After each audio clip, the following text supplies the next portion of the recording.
Blake Harrison grabbed the handles of Maya's wheelchair and shoved with all his strength. "Say hi to your dead daddy, you worthless trash." His eyes blazed with pure hatred as her chair tipped over the cliff's edge. Maya's scream ripped through the mountain air, her arms flailing helplessly as gravity seized her broken body. The rocks below waited like jagged teeth. 16 years old. Black. Paralyzed. And now falling to her death because a rich boy decided she didn't deserve to breathe. But what Blake didn't know, what nobody in that poisoned little town knew, was that two Hell's Angels were riding through those woods. And they heard everything. If you want to see justice served, subscribe to our channel right now and stay until the very end. Comment your city below so I can see how far Maya's story has traveled. The cafeteria tray hit Maya Williams square in the chest. Milk exploded across her face. Cold gravy dripped down her chin. Something gray and unidentifiable splattered across her wheelchair's armrests and soaked into the books on her lap. Blake Harrison stood 3 feet away, laughing so hard he had to grab Tyler Reed's shoulder to keep himself upright. "Oh man, did you see her face?" Blake wheezed. "She looked like a drowned rat." Tyler doubled over, snorting through his nose. A drowned rat in a shopping cart. The hallway of Pinewood Falls High School fell silent. 30 students watched, 40, maybe 50. Not one of them moved. Not one of them spoke. Maya's hands trembled as she wiped milk from her eyes. Her heart pounded so hard she could feel it in her throat. "Don't cry. Don't you dare cry. Not here. Not in front of them. Not ever." "What's the matter, Speed Bump?"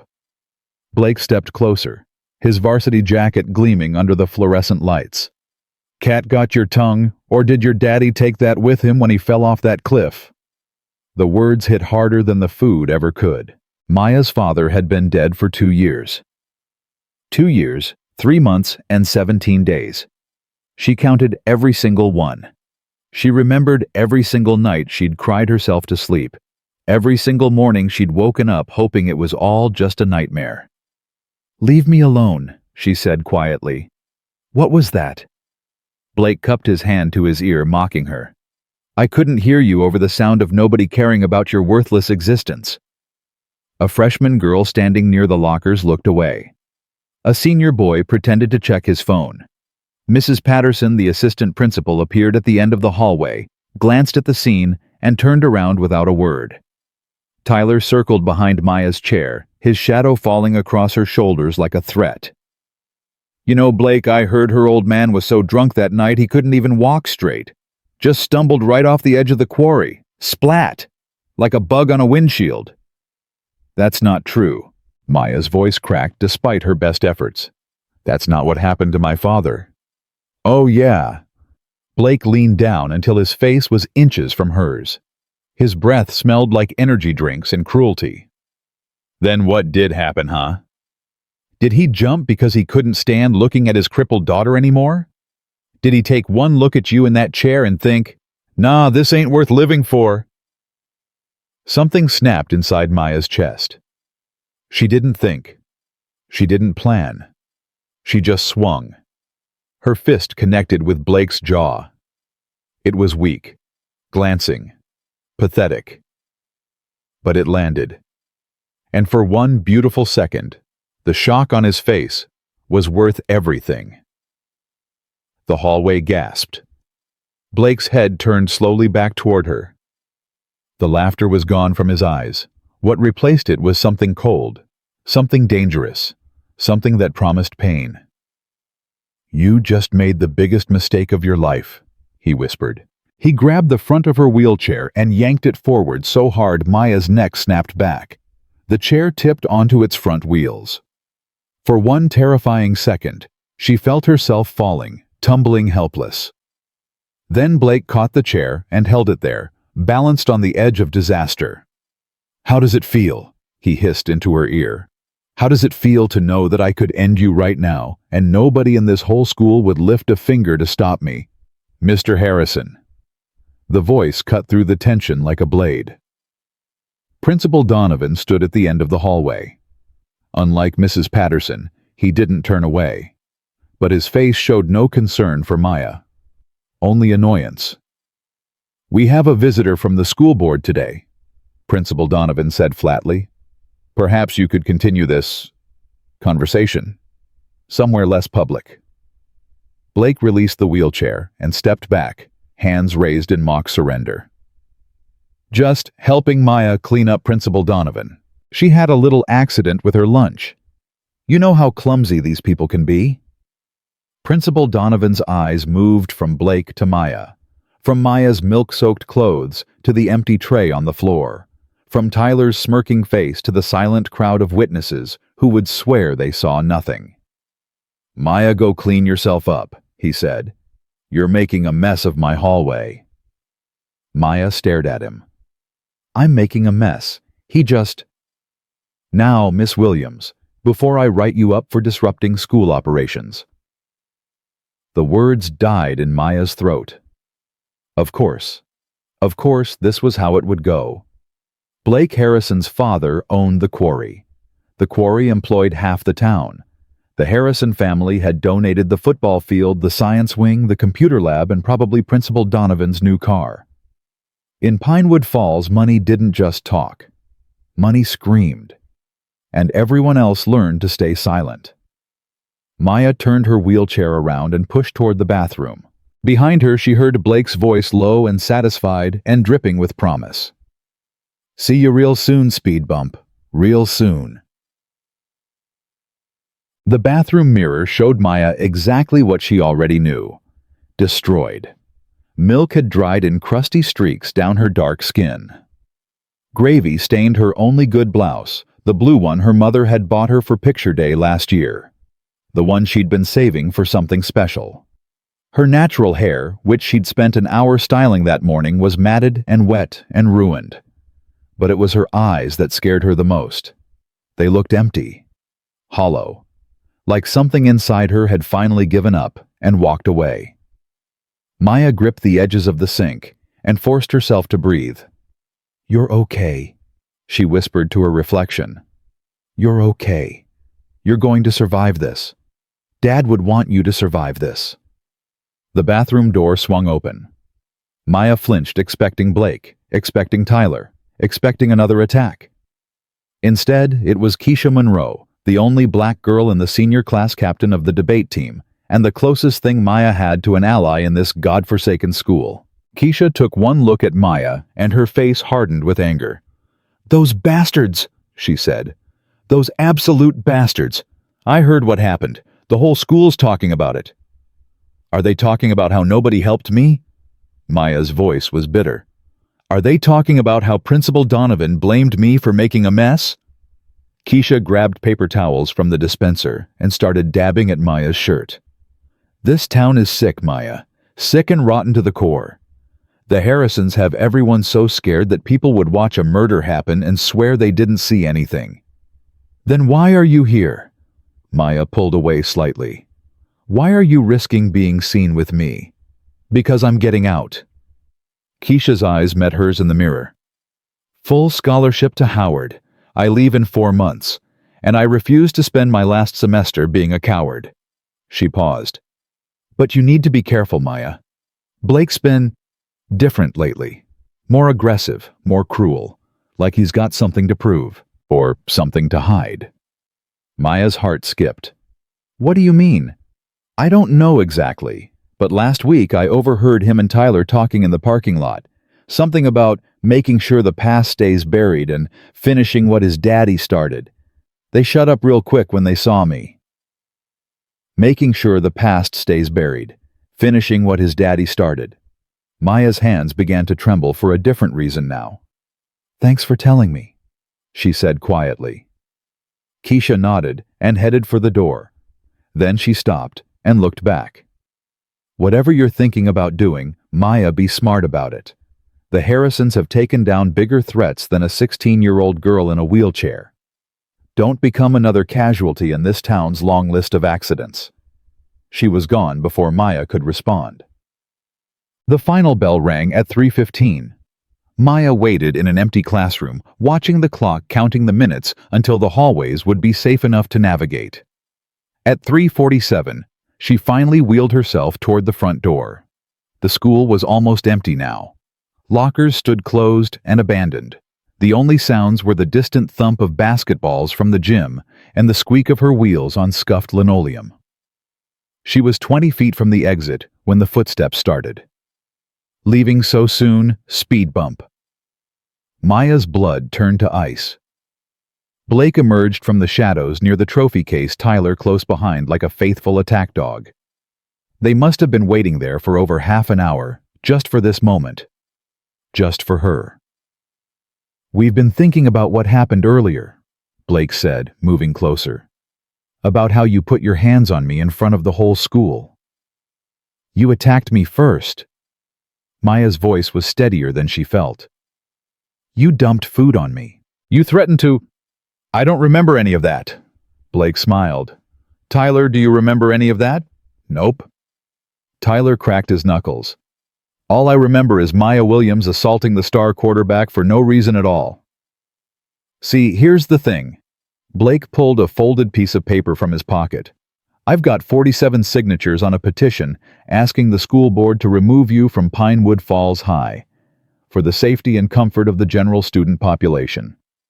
My dad's presenting it at Thursday's meeting." Maya's stomach dropped. "You can't do that.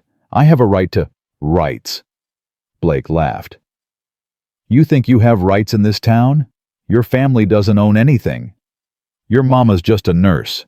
Your daddy's rotting in a cheap grave. You have exactly the rights my family decides to give you, which right now is none." He stepped closer, and Maya saw something flicker in his eyes. Something beyond cruelty. Something that looked almost like desperation. "But here's the good news," he continued. "I'm a reasonable guy. This petition. The daily reminders of your place, all of it can disappear. All you have to do is one simple thing. Don't ask. Don't give him the satisfaction. Don't— What do you want?" Blake's smile widened. "I want you to stand up at the next school assembly and tell everyone the truth about your father, that he was a drunk, a loser, a nobody who got exactly what he deserved. I want you to apologize for the way your family has been disrespecting mine with these nasty rumors, and I want you to thank my father for being generous enough to pay for your daddy's funeral expenses."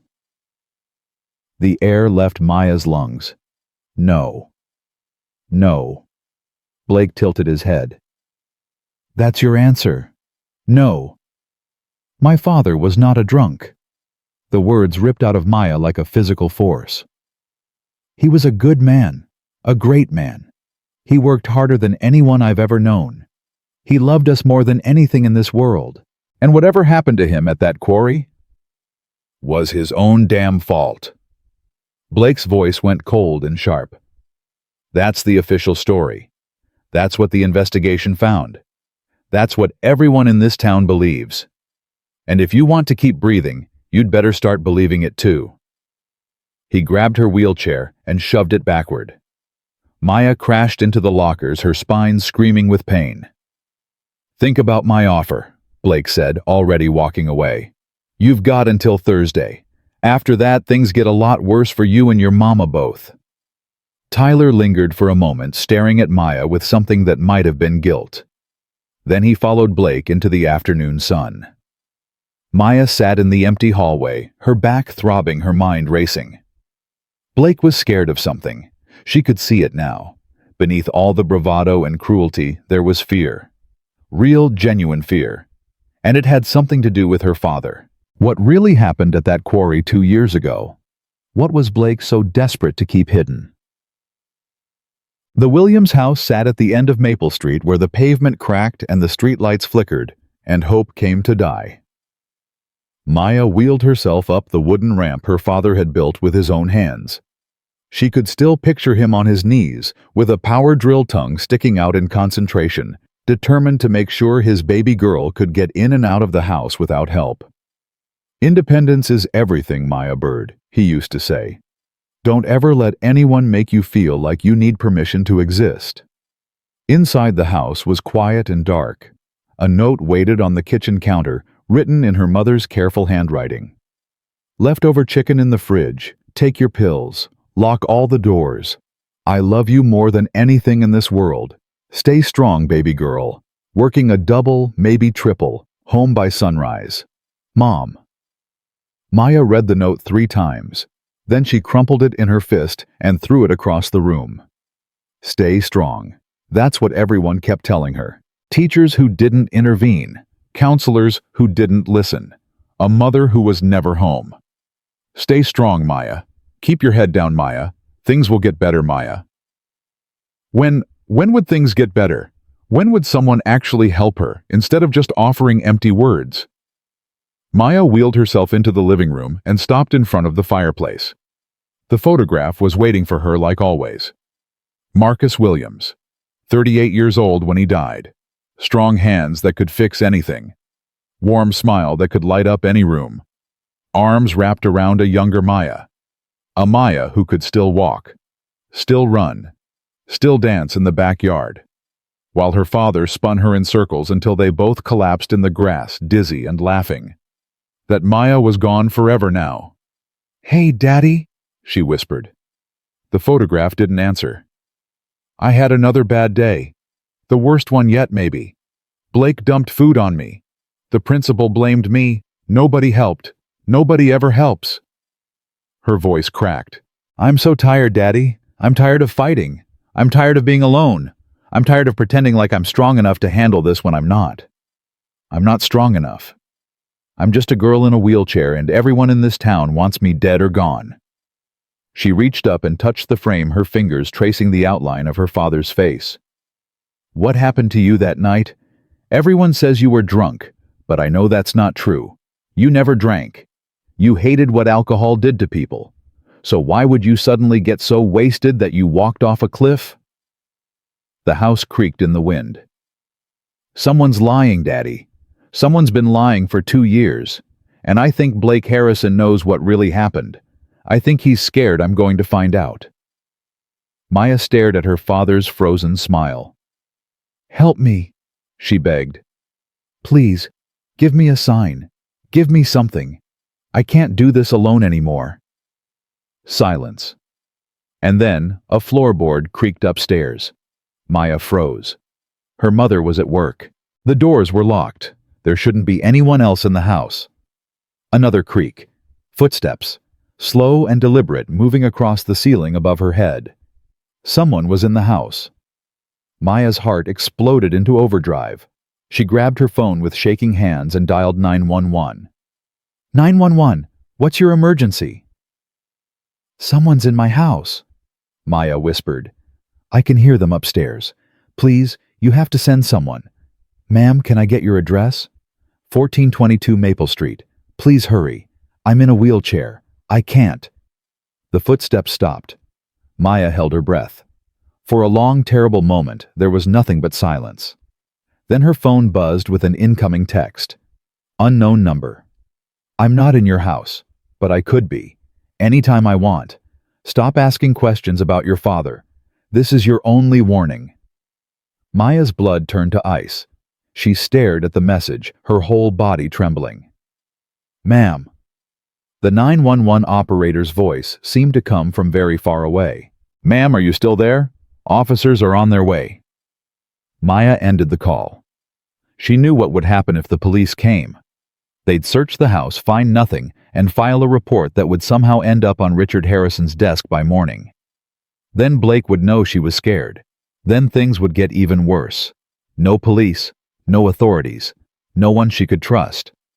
Maya was completely on her own. At 8:47 p.m., Maya's phone rang again. Same unknown number. Her finger hovered over the decline button. Every instinct screamed at her not to answer. But Maya was done running. "Hello," breathing on the other end. Slow, deliberate. "I told you to stop asking questions." "Who are you?" Maya's voice shook with fear and fury. "Why are you doing this?" "Your father thought he was smart too. Thought he could dig up secrets and expose powerful people and walk away clean. You see how that worked out for him." "My father was murdered." The words came out before Maya could stop them. Someone killed him and made it look like an accident. Silence on the other end. You're smarter than I thought, the voice said finally. That's dangerous. Smart people in this town end up at the bottom of ravines. Tell me what happened to him. Tell me who killed him. You want answers? A cold laugh. Then maybe you should ask your daddy himself. He left something for you. Something he hid before he died. But you'd better find it before we do. The line went dead. Maya stared at the phone, her mind racing. Her father had hidden something. Something important enough to kill for. Something that could expose whoever was responsible for his death. But where? Where would he hide something like that? She wheeled herself to her father's old desk in the corner of the living room. Denise had left it exactly as it was the day he died. Papers stacked in neat piles, pens lined up in a coffee mug, a calendar still turned to that terrible month. Maya had searched this desk 100 times over the past 2 years. She'd never found anything unusual. But tonight, she looked harder. Top drawer bills, receipts, a birthday card she'd made in 3rd grade. Nothing. Second drawer work schedules, safety manuals, a photograph from her parents' wedding day. Nothing. 3rd drawer tax returns, insurance papers, more receipts. Wait. Maya's fingers brushed against something at the very back of the drawer, a seam in the wood that didn't quite match the rest. She pushed harder, and the back panel shifted. A false bottom. Her father had built a secret compartment in his own desk. Maya's hands shook as she pried the panel loose. Behind it was a single envelope yellowed with age. 2 words written on the front in her father's handwriting. For Maya. Tears blurred her vision as she tore it open. Inside was a letter and a hand-drawn map. She read the letter first. My beautiful girl. If you're reading this, then something has happened to me. I hoped I was being paranoid. I prayed I was wrong about everything. But I've lived long enough to know that hope doesn't stop bullets, and prayers don't stop powerful men who want you silenced. Here's the truth I couldn't tell you while I was alive. The Harrisons aren't just running a quarry. They're running a criminal empire. For 15 years, they've been dumping toxic chemicals into the river that feeds our whole town. The cancer rates in Pinewood Falls are 4 times the national average. Children are being born with defects. Old folks are dying 20 years before their time. And nobody does anything because Richard Harrison owns every politician, every cop, every judge in a 100-mile radius. I found proof, documents, photographs, lab reports, everything needed to put Richard Harrison in prison for the rest of his miserable life. I tried to go to the authorities. The FBI agent I contacted was found dead in a car accident 3 days later. I tried to go to the newspapers. The reporter who agreed to meet me disappeared and never came back. They know I have evidence. They've been threatening me for months. Phone calls, dead animals on our doorstep. Someone broke into my truck and left a bullet on the driver's seat. I'm scared, Maya. Not for myself, I made peace with dying a long time ago. I'm scared for you and your mother. If they know how much I know, they might come after my family too. So I'm hiding the evidence where they'll never think to look. The map in this envelope will show you where. It's at Eagle Ridge, at our special spot, the old oak tree where we used to have picnics. Remember how you used to climb up into those branches and pretend you were a bird? There's a metal box buried between the 2 biggest roots. Inside that box is everything you need to destroy the Harrisons and free this town from their grip. But baby girl, I need you to be careful. These people have already killed to protect their secrets. They won't hesitate to kill again. If you go after them, you need to be smart. You need allies. You need a plan. Don't trust the police. Don't trust anyone in town. And whatever you do, don't let Blake Harrison know what you're looking for. That boy is his father's son, and there's something broken inside him. Something mean and vicious and beyond saving. I love you more than words can say. I love your mother more than life itself. And I'm sorry. I'm so sorry that I might not be there to watch you become the incredible woman I know you're meant to be. But even if I'm gone, the truth doesn't have to die with me. Find the box. Tell the world. And never, ever let them break your spirit. You are stronger than you know, Maya Bird. You are braver than you believe, and you are loved always and forever by your daddy, who would move heaven and earth to protect you. Find the truth, set our town free, and fly. All my love, Dad. The letter slipped from Maya's fingers and drifted to the floor. Her father hadn't fallen. Her father hadn't been drunk. Her father had been murdered, executed for trying to expose the truth about the most powerful family in Pinewood Falls. And the boy who tormented her every single day was the son of her father's killer. Maya sat in the darkness, tears streaming down her face, the map clutched in her trembling hand. Everything made sense now. Blake's hatred, his desperation, his fear when she pushed back. He knew. He'd always known. And he was terrified that someday somehow Maya would find out what his family had done. Rage began to build in her chest. Not the helpless anger of a bullied girl. Something deeper, something harder, something that felt like justice. "I'll find it, Daddy," she whispered. "I'll find your box. I'll get your evidence, and I'll make them pay for what they did to you." She looked at the map. Eagle Ridge, the old oak tree, their special spot. The school field trip was in 3 days. That was her chance. That was when she would finally learn the truth. The next morning, Maya went to school with a secret burning in her heart and a mission crystallizing in her mind. She didn't react when Blake knocked her books out of her lap in the hallway. She didn't flinch when Tyler tripped her wheelchair near the cafeteria. She didn't cry when someone taped a sign to her back that read, "My daddy was a drunk." She just smiled, and that scared them more than anything. "What's wrong with you?" Blake cornered her after third period, genuine confusion in his voice. "Why aren't you crying? Why aren't you begging me to stop?" Maya looked up at him with calm, steady eyes. "Because I figured something out, Blake. You're not doing this because you hate me. You're doing this because you're scared of me. You're scared of what I might find out, what I might tell people." Blake's face went pale. "I don't know what you're talking about." "Sure you don't." Maya smiled wider. "But here's the thing, I'm done being scared of you. I'm done letting you make me feel small.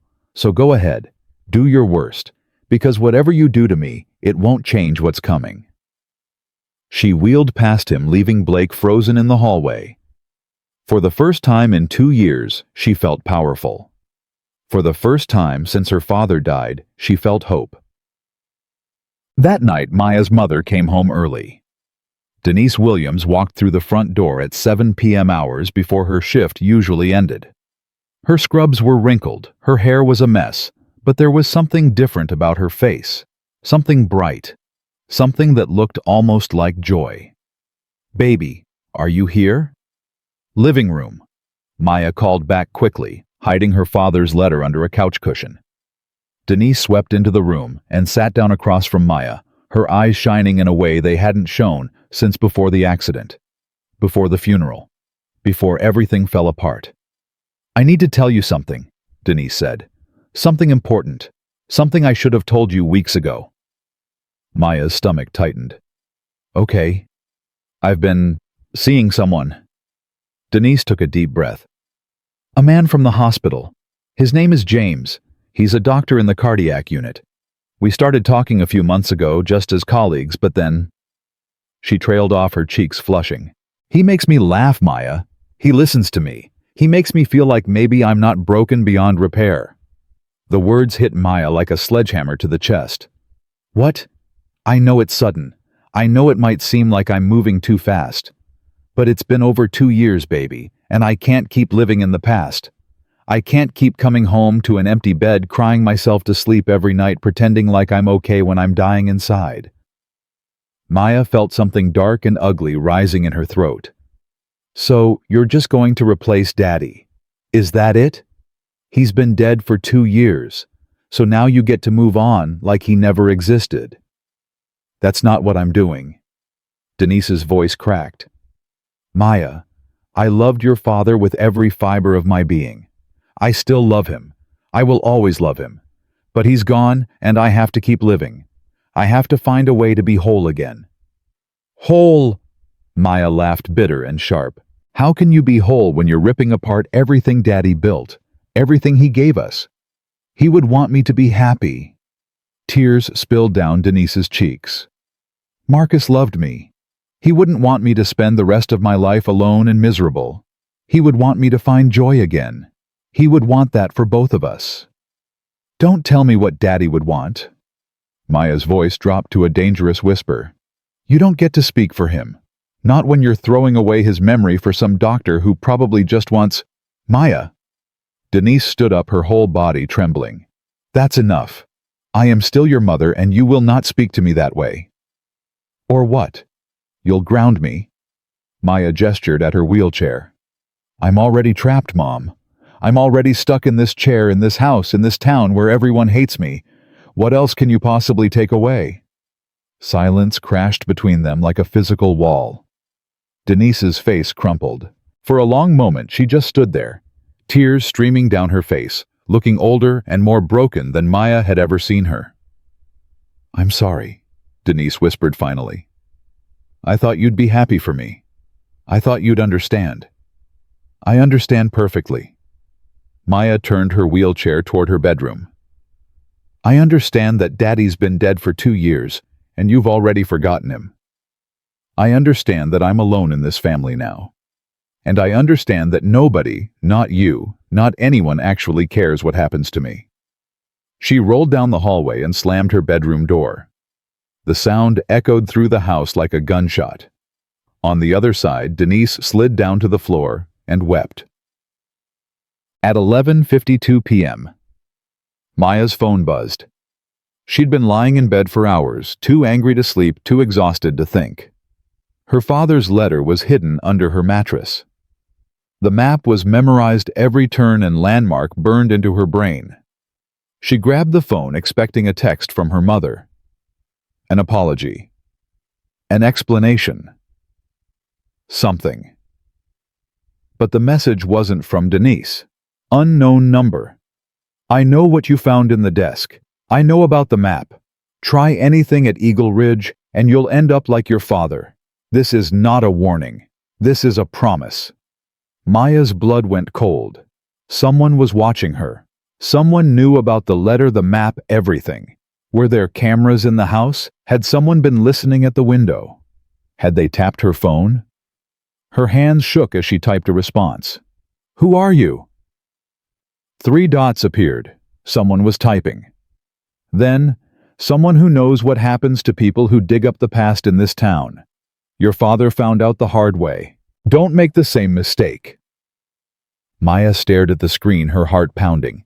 They were trying to scare her, trying to make her back down, trying to keep her silent like they'd kept everyone else in Pinewood Falls silent for 15 years. But they didn't understand. Maya had nothing left to lose. Her father was dead.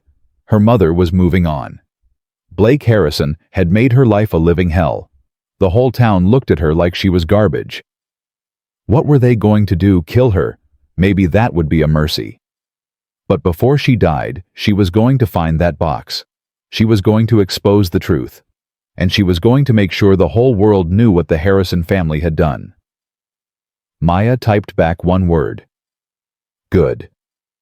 Then she turned off her phone and stared at the ceiling. The field trip was in 2 days. Eagle Ridge was waiting. And somewhere out there, 2 men on motorcycles were about to cross paths with a girl who refused to stay silent. The morning before the field trip, Maya did something she'd never done before. She followed Blake Harrison.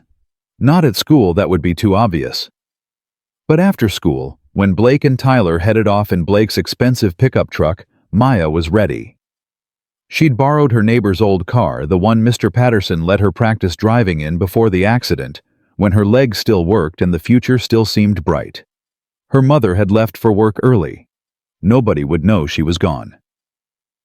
Maya used hand controls to operate the gas and brake, a modification her father had helped design before he died. She followed at a distance, staying 3 or 4 cars back, never getting close enough to be spotted. Blake drove through downtown Pinewood Falls, past the boarded-up shops and the struggling businesses, and the for sale signs that seemed to multiply every year. He turned onto Industrial Road, where the air grew thick with limestone dust and the rumble of heavy machinery. The quarry. Maya parked behind an abandoned warehouse and watched through binoculars as Blake and Tyler walked into the main office building, a glass and steel structure that looked completely out of place among the rusted equipment and gray mountains of crushed rock. Through the windows, she could see them talking to someone.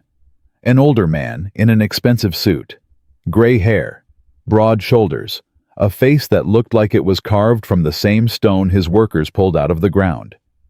Richard Harrison, Blake's father, the man who had murdered her dad. Maya's hands tightened on the binoculars so hard her knuckles went white. She wanted to march in there, confront him, scream the truth in his face, and watch him try to deny it. But that would be suicide. The Harrisons had power, money, influence. They owned this town. They owned the police. They owned everyone and everything that mattered. If Maya went in there now with no evidence, no backup, no witnesses, she would disappear, just like her father. No, she had to be smart. The field trip was tomorrow. Eagle Ridge was waiting. The box was hidden exactly where her father said it would be. All she had to do was survive one more day. Maya put the car in reverse and drove home, her mind already racing through the plan. Tomorrow, everything would change. Tomorrow the truth would finally come out. And tomorrow, Richard Harrison would learn what it felt like to have his whole world crumble around him.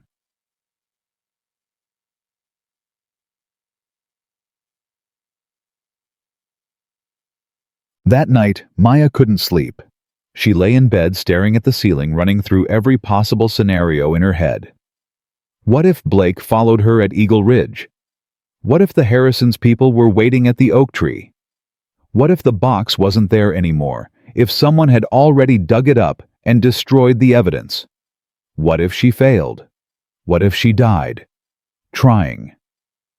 At 2:34 a.m. Maya heard a sound outside her window. She froze. Footsteps, crunching through the dead leaves in the backyard. Someone was out there. Maya grabbed her phone and pulled up the camera app, pointing it at the window. The screen showed nothing but darkness. The footsteps stopped. Silence. Then a soft tap on the glass. Maya's heart nearly exploded. Another tap. And another. She wheeled herself closer to the window, her whole body trembling. Slowly, carefully, she reached for the curtain and pulled it aside. Nothing. The backyard was empty. The motion sensor light hadn't triggered. There was no one there, but on the windowsill, placed precisely where she would see it, was a single white feather. Maya stared at it confused. Then she remembered. Her father used to leave white feathers on her pillow when she was scared. He'd found them at Eagle Ridge, fallen from the hawks that circled overhead. Whenever you see a white feather, he'd told her, "That's me watching over you. That's me telling you to be brave." Tears spilled down Maya's cheeks. She picked up the feather with trembling hands. "I hear you, Daddy," she whispered. "I'll be brave, I promise." Outside, somewhere in the distance, she heard the rumble of motorcycle engines. 2 bikes from the sound of it, riding through the night, heading toward the mountains. Maya didn't know it yet, but those bikes would save her life. The sun would rise in 4 hours. The field trip would leave in 6. And in 8 hours, Maya Williams would be fighting for her life at the edge of a cliff, screaming for help that no one in Pinewood Falls would send. But help was coming anyway. It just happened to wear leather jackets and ride Harleys. The alarm screamed at 5:47 a.m. Maya's eyes snapped open before the first beep finished. She hadn't really slept. Every time she drifted off, nightmares dragged her back to consciousness, images of cliffs and falling, and her father's face disappearing into darkness. But today wasn't a day for rest. Today was the day everything changed. She grabbed the white feather from her nightstand and tucked it into her jacket pocket right next to her heart. Then she reached under her mattress and pulled out her father's letter and map. For a long moment, she just stared at them. This was it. The evidence she needed was waiting at Eagle Ridge. All she had to do was find it, grab it, and get out before anyone noticed she was gone. Simple, except nothing in Maya's life had ever been simple. She folded the map into a tiny square and slid it into her sock, pressing it flat against her ankle, where no one would think to look. The letter she left behind, too risky to carry, too important to lose. At 6:15 a.m., Maya wheeled herself into the kitchen. Her mother was already there. Denise stood at the counter, still in her scrubs from the night shift, dark circles under her eyes, a cup of coffee growing cold in her hands. She looked like she hadn't slept either. "Maya." Her voice was hoarse. "Can we talk? I have to get ready for the field trip. Please, just 5 minutes." Maya stopped her chair, but didn't turn around. "What do you want to say, Mom?" "I'm sorry." The words came out broken, desperate. "I'm sorry I dropped that news on you without warning. I'm sorry I didn't think about how you'd feel. I'm sorry I've been so wrapped up in my own grief that I forgot you're grieving too." Maya's hands tightened on her wheels. "Your father was the love of my life," Denise continued. "Nothing will ever change that. And James, he's not a replacement. He's someone who makes the loneliness hurt a little less. That's all. I'm not trying to forget your daddy. I could never forget him." Silence hung between them like a physical weight. "I know you loved him, Mom." Maya's voice was barely a whisper. "I know you're hurting, but so am I. And sometimes it feels like I'm hurting alone." Denise set down her coffee and moved toward her daughter. "You're not alone, baby. I'm right here. I've always been right here." "Have you?" Maya finally turned to face her. "Because it feels like you've been at the hospital more than you've been home. It feels like every time I try to talk about Daddy, you change the subject. It feels like this whole town wants to pretend he never existed, and you're starting to do the same thing." Tears spilled down Denise's cheeks. "That's not fair. None of this is fair, Mom. Daddy dying wasn't fair. Me being in this chair isn't fair. Blake Harrison making my life hell every single day isn't fair." Maya's voice cracked. "But I'm still here. I'm still fighting, and I need you to fight with me." Denise dropped to her knees in front of Maya's chair and grabbed her daughter's hands. "I will," she said fiercely. "I promise. Starting today. Starting right now. Whatever you need, Maya, I'm here." Maya wanted to believe her. She wanted to tell her everything about the letter, the map, the truth about her father's murder. But the words wouldn't come. Not yet. Not until she had proof. "I have to go," Maya said softly. "The bus leaves at 6:30. Denise nodded and wiped her eyes. "Be careful out there. Eagle Ridge can be dangerous." "I know, Mom." Maya squeezed her mother's hands. "I'll be careful." She wheeled toward the door, pausing at the threshold to look back one last time. "I love you," she said. "I love you too, baby girl, more than anything in this world." Maya rolled out into the cold morning air, praying it wasn't the last time she'd see her mother's face. The school bus was already half full when Maya arrived at 6:28 a.m. Mr. Hendricks, the PE teacher assigned to wheelchair assistants, helped lift Maya and her chair onto the bus through the rear emergency door, the only entrance wide enough to accommodate her. By the time she was settled in the handicapped spot at the front, most of the other students were already in their seats. Blake Harrison sat in the back row. Maya felt his eyes on her the moment she boarded. Cold. Calculating. Like a predator watching prey. She didn't look at him. Didn't acknowledge his existence. Just pulled out a book and pretended to read while her heart hammered against her ribs. At 6:33 a.m., the bus lurched forward. Eagle Ridge was 90 minutes away. 90 minutes of winding mountain roads and forced conversation, and Blake's gaze burning holes in the back of her head. Maya watched the town of Pinewood Falls disappear in the rearview mirror. The boarded-up shops. The struggling businesses. The quarry smokestacks rising in the distance like fingers pointing accusations at the sky. Somewhere in that quarry, Richard Harrison was probably sipping expensive coffee and congratulating himself on getting away with murder. Not for long, Maya thought. Not for much longer. 30 minutes into the drive, Keisha Monroe slid into the seat next to Maya. "You look like you're about to throw up," Keisha whispered. "What's going on?" Maya glanced around to make sure no one was listening. "I found something. Something about my father." Keisha's eyes widened. "What kind of something?" "The kind that could put Richard Harrison in prison for the rest of his life." "Maya." Keisha grabbed her arm, her voice dropping even lower. "Are you serious right now? Because if you're messing with the Harrisons, you need to understand what you're getting into. These people don't play fair. They don't play at all. They just win whatever it takes." "I know what I'm getting into." "Do you? Because your father knew too, and look what happened to him." The words hit Maya like a slap, but she didn't flinch. "That's exactly why I have to do this," she said quietly. "Someone has to, and there's no one left but me." Keisha stared at her for a long moment.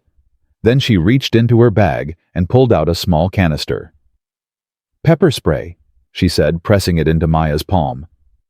"Industrial strength. My mom got it for me when I started taking night classes at the community college. I've never had to use it, but you might." Maya looked at the canister, then at Keisha. "Why are you helping me?" "Because I'm tired of being scared. Because your daddy was a good man who didn't deserve what happened to him. And because in 4 months I'm leaving this hellhole forever, and I want to know I did at least one brave thing before I go." Keisha squeezed Maya's hand. "Be careful out there. And if things go sideways, you scream loud enough for the whole mountain to hear. You understand?" Maya nodded, slipping the pepper spray into her jacket pocket next to the white feather. "Thank you," she whispered. Keisha returned to her seat without another word. Maya spent the rest of the drive clutching the pepper spray like a lifeline. The bus arrived at Eagle Ridge at 8:17 a.m. Students poured out into the morning air, stretching and complaining, and immediately breaking into cliques. Mr. Hendricks lowered Maya's wheelchair through the emergency door and helped her onto the gravel parking lot. "All right, everyone." Mrs. Patterson clapped her hands trying to gather the scattered teenagers. "We're breaking into groups of 10 for the guided hikes. Stay on the marked trails, don't wander off, and be back at the bus by 3 o'clock sharp. Anyone who's late gets left behind." Maya scanned the crowd looking for Blake. He was standing near the trailhead with Tyler and 3 other football players. They were laughing about something, but Blake's eyes kept drifting toward Maya. Every few seconds, like clockwork. He was watching her, waiting. Maya felt the map pressing against her ankle and forced herself to stay calm. Her plan was simple. Wait for the group hike to start, let everyone get distracted by the scenery, and the trail guides then slip away toward the old oak tree. The spot her father had marked on the map was only half a mile off the main path, 15 minutes at most, even in a wheelchair. Find the box, grab the evidence, get back before anyone noticed she was gone. Simple, clean, easy. Except Blake Harrison had other plans. At 8:45 a.m., Maya realized something was wrong. She'd been assigned to Group 3, along with 8 other students, and a chaperone named Mr. Davis. But as the group gathered at the trailhead, Maya noticed that none of them would look at her. Not a single one. They stood in clusters, backs turned, voices low. When Maya wheeled herself closer, they shuffled away like she was contagious. "Hey," Maya said to a girl named Jessica, someone she'd had classes with since middle school. "Is everything okay?" Jessica's eyes darted sideways, then back to the ground. "I can't talk to you." "What? Why not?" "I just can't, okay." Jessica's voice dropped to a whisper. "Blake said. He said anyone who helps you is going to regret it. He paid Danny $200 to make sure you get left behind on the trail, and he's watching everyone to make sure nobody warns you." Maya's blood went cold. Left behind? What do you mean left behind? But Jessica was already walking away. Her shoulders hunched with guilt and fear. Blake had planned this. He'd paid people to isolate her to make sure she was alone when the group moved deeper into the wilderness. He knew she was planning something, and he was planning something worse. Maya's heart pounded as Group 3 started up the trail. Mr. Davis walked at the front, pointing out rock formations and plant species, completely oblivious to the conspiracy unfolding behind him. One by one, the other students pulled ahead, leaving Maya struggling to keep up on the uneven terrain. Her wheelchair's thin tires caught on roots and rocks. Her arms burned from the effort of pushing uphill. And every time she fell behind, no one looked back. By 9:30 a.m., Maya was alone. The group had disappeared around a bend in the trail, their voices fading into the distance. Mr. Davis hadn't even noticed she was missing, or maybe he'd been paid not to notice. Maya sat in the middle of the empty trail, breathing hard, her arms shaking with exhaustion. This was it. This was her chance. She pulled out the map from her sock and studied it quickly. The old oak tree was northwest of her current position, down a narrow side path that branched off the main trail about 100 yards ahead. Maya started pushing. The side path was worse than the main trail, overgrown with weeds, littered with fallen branches, barely wide enough for her wheelchair to squeeze through. Twice, she had to stop and clear debris by hand. Once her front wheel got stuck in a mud hole so deep she thought she'd never get free. But she kept going. For her father. For the truth. For every person in Pinewood Falls who'd been poisoned by Harrison's greed. At 10:15 a.m., Maya saw it. The oak tree. It was massive, ancient, and gnarled with branches that twisted toward the sky like frozen lightning. This was where her father used to bring her for picnics. Where she'd climbed into the branches and pretended to be a bird. Where Marcus Williams had buried the truth about his own murder. Maya's hands trembled as she wheeled herself between the two largest roots, exactly where the map indicated. The ground was soft here, covered with decades of fallen leaves. She reached down and started digging with her bare hands, scooping away dirt and debris, her fingernails filling with mud. 6 inches down. 8. 10. Her fingers hit metal. Maya gasped. It was a box. A small metal lockbox, rusted with age but still intact. She grabbed the handle and pulled, wrenching it free from the earth with a strength she didn't know she had. The box was heavy. When she shook it, she could hear papers rustling inside. Documents. Evidence. Everything her father had died to protect. Tears streamed down Maya's face. "I found it, Daddy," she whispered. "I found it." "Yeah, you did." Maya's blood turned to ice. She spun her wheelchair around.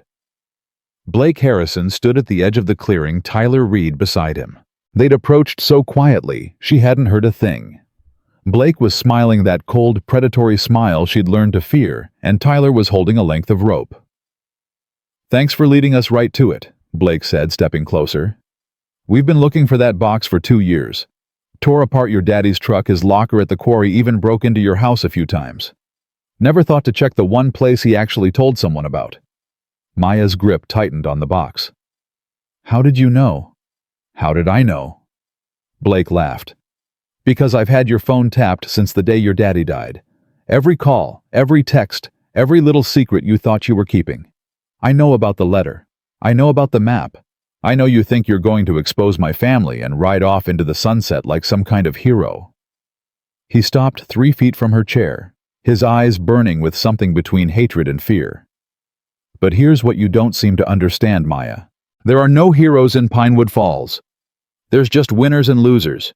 And you've been a loser since the day you were born." Maya's hand slid toward her pocket, toward the pepper spray Keisha had given her. Blake saw the movement. "Tyler," he said calmly. Tyler lunged forward and grabbed Maya's arm, wrenching it behind her back.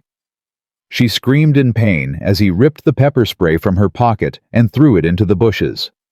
"Nice try," Blake said. "Really, points for effort. But you're playing a game you can't win. You never could." He reached down and snatched the metal box from Maya's lap. "This is my father's property," he said. "His evidence. His insurance policy. And now it's going to be ash in our fireplace, just like it should have been years ago. You can't do this. Maya's voice shook with rage and terror. People know I'm here. People know what you've done. You won't get away with this. People know. Blake's smile widened. Which people? The cops my daddy owns, the teachers who pretend not to see, the students who I paid to leave you behind. He leaned in close, his breath hot on her face. Nobody's coming for you, Maya. Nobody's ever coming. You're as alone as your daddy was the night we pushed him off that cliff. The confession hit Maya like a physical blow. You, she breathed. You were there. When my father died, you were there. I was 13 years old. Blake's voice was eerily calm. My daddy said it was time I learned what it takes to protect our family. So I watched. I watched Marcus Williams beg for his life. I watched him talk about you and your mama, how much he loved you, how sorry he was that he couldn't protect you. And then I watched my daddy put his hands on your father's chest and push. Tyler shifted uncomfortably behind Maya. Blake, man, maybe we shouldn't. Shut up, Tyler. Blake's eyes never left Maya's face. She needs to understand. She needs to know that there was never any hope. Her daddy died screaming, Maya, screaming all the way down. And you know what the last thing he saw was? Maya couldn't speak, couldn't breathe, couldn't do anything but stare at the monster in front of her. Me, Blake whispered. The last thing your daddy saw was me smiling, waving goodbye, just like I'm going to wave goodbye to you. He grabbed the handles of Maya's wheelchair and started pushing. Maya thrashed, trying to break free, but Tyler's grip on her arms was too strong. She screamed, but the forest swallowed the sound. She kicked at the wheels, trying to slow them down, but Blake was too powerful. Please, she sobbed. Please, I won't tell anyone. I'll forget everything. I'll leave town. Just please don't do this. You're right about one thing, Blake said, shoving her chair faster. You are going to leave town, permanently. Through the trees, Maya saw it. The cliff. The same cliff where her father had died 2 years ago. A sheer drop of 200 feet onto jagged rocks below. The place where Marcus Williams had taken his last breath. And now it was going to be the place where his daughter joined him. Blake, stop! Tyler's voice cracked with panic. This is insane. We were supposed to just scare her, take the box, rough her up a little.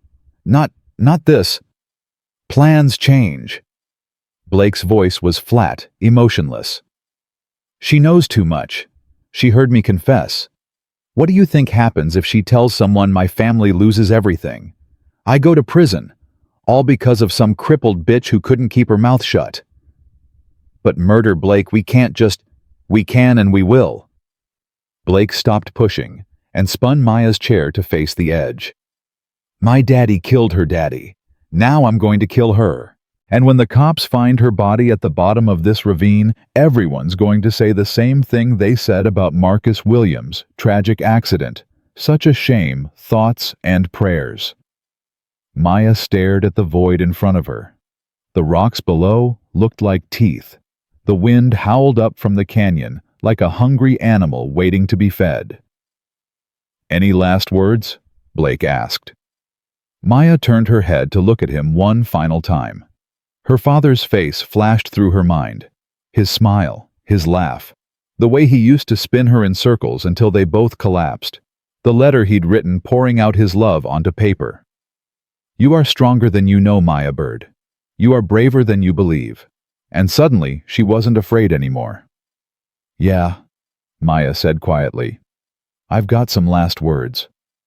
Blake raised an eyebrow. Go ahead. Make it good. Maya looked him dead in the eyes. My daddy didn't die screaming. He died fighting. He died trying to save this town from your family. And even if you kill me today, the truth is still out there. Someone will find it.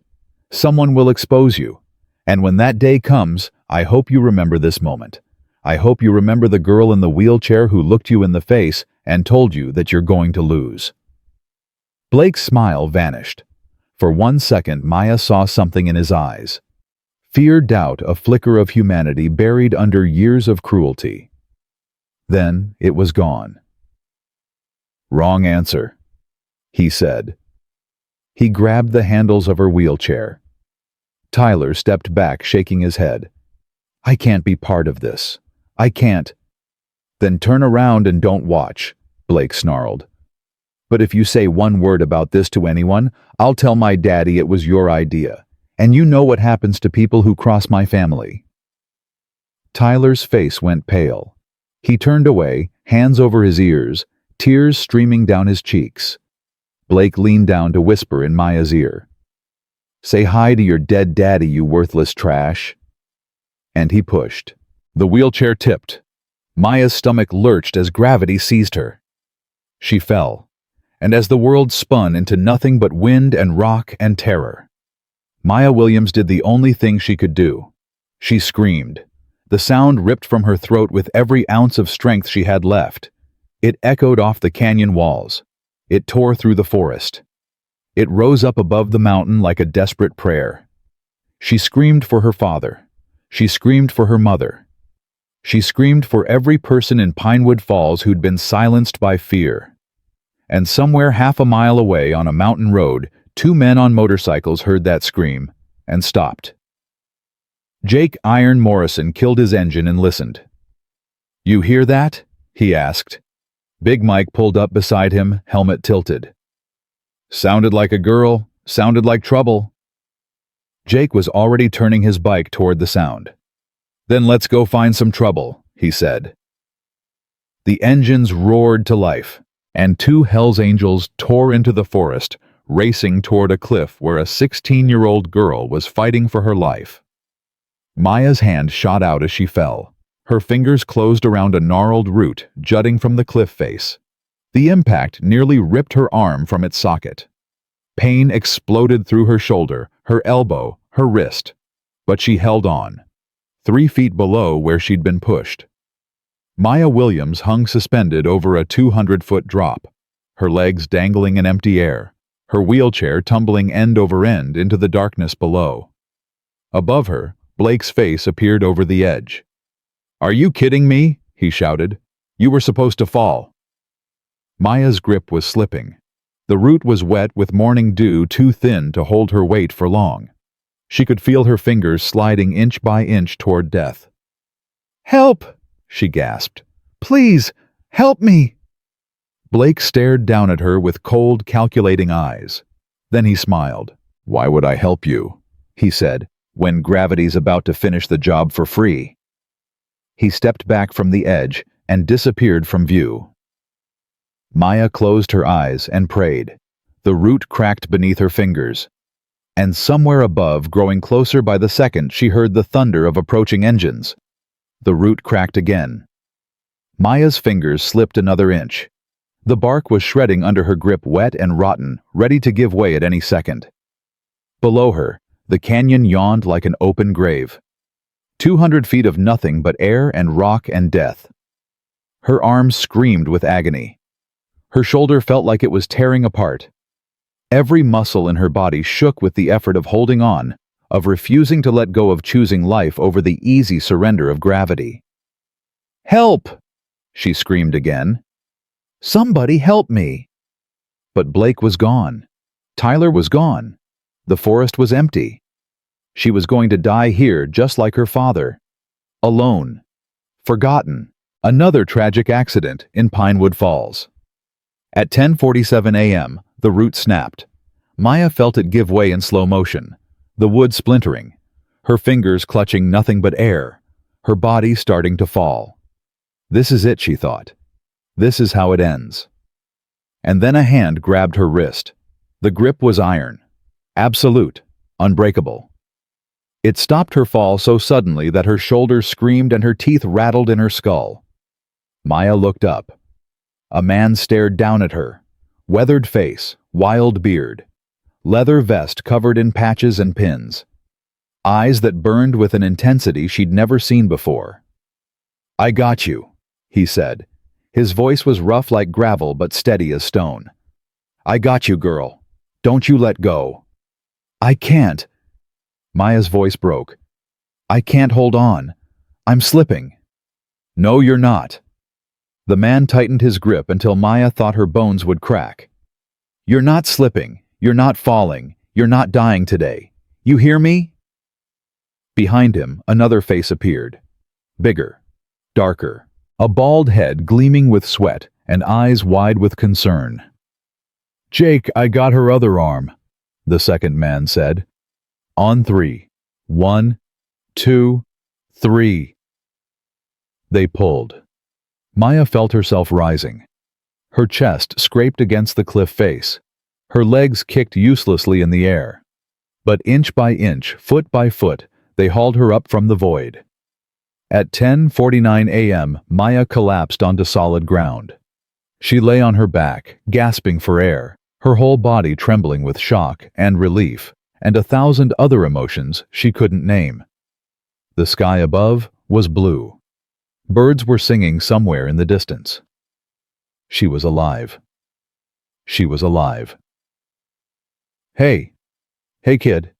Look at me. Maya turned her head. The man who'd grabbed her, Jake, was kneeling beside her, his face creased with concern. You hurt? He asked. Anything broken? I don't think so. Maya's voice sounded strange in her own ears. Distant. Hollow. My shoulder. It hurts. Probably dislocated. We'll get you to a hospital. Jake looked over his shoulder. Mike, call 911. Tell them we've got an attempted murder at Eagle Ridge. 2 suspects, teenage males, headed north toward the main trail. Already on it. Mike had his phone pressed to his ear, barking coordinates and descriptions with military precision. Maya grabbed Jake's arm with her good hand. Wait, you don't understand. They have my father's evidence. Blake Harrison, he took a metal box. It has everything. Documents. Proof. They're going to destroy it. Jake's eyes sharpened. Evidence of what? Murder. The word came out like a sob. His father killed my daddy 2 years ago. Made it look like an accident. The box has proof. And if Blake destroys it, no one will ever know the truth. Jake stared at her for a long moment. Something shifted in his expression. Something that looked like recognition. Your daddy, he said slowly. What was his name? Marcus. Marcus Williams. Jake's whole body went still. Son of a bitch, he whispered. Mike lowered his phone. Jake? What's wrong? Jake didn't answer. He was staring at Maya like he was seeing a ghost. Your father, he said. He worked at the quarry. He was trying to expose Harrison for dumping chemicals in the river. He had documents, photographs, proof that half the cancer cases in this county trace back to that operation. Maya's heart stopped. How do you know that? Because I'm the one he was trying to give them to. The words hit Maya like a thunderbolt. What? Jake sat back on his heels, running a hand through his wild hair. 5 years ago, your father reached out to me through a mutual friend. Said he had information that could bring down the Harrisons. Said he needed someone outside the town, someone they couldn't buy, or threatened to help him get it to the right people. I don't understand. Maya struggled to sit up, ignoring the fire in her shoulder. You knew my daddy? We met once, just once, at a diner 3 counties over. He was scared, Maya. Scared like I've never seen a man scared before. But he wasn't scared for himself. He was scared for his wife, his little girl. Jake's voice cracked. He showed me a picture. You were 12 years old, standing, smiling, holding a basketball trophy. Tears spilled down Maya's cheeks. He said he was going to get me the evidence as soon as he copied everything. We set up a dead drop. But then, Jake shook his head. Then I heard he died. Accident at the quarry. Case closed. And I always wondered. I always knew something wasn't right. But I couldn't prove it. Couldn't do anything but carry that guilt around for 5 years. Maya reached out and grabbed Jake's hand. You can do something now, she said. Blake has the box. He's going to destroy it.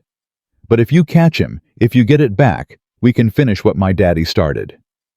Jake looked at Mike. Mike nodded. I heard the whole thing. 2 kids heading north. They can't have gotten far. Then let's move. Jake stood up, his face hardening into something dangerous. Mike, stay with the girl. Keep her safe. I'm going hunting.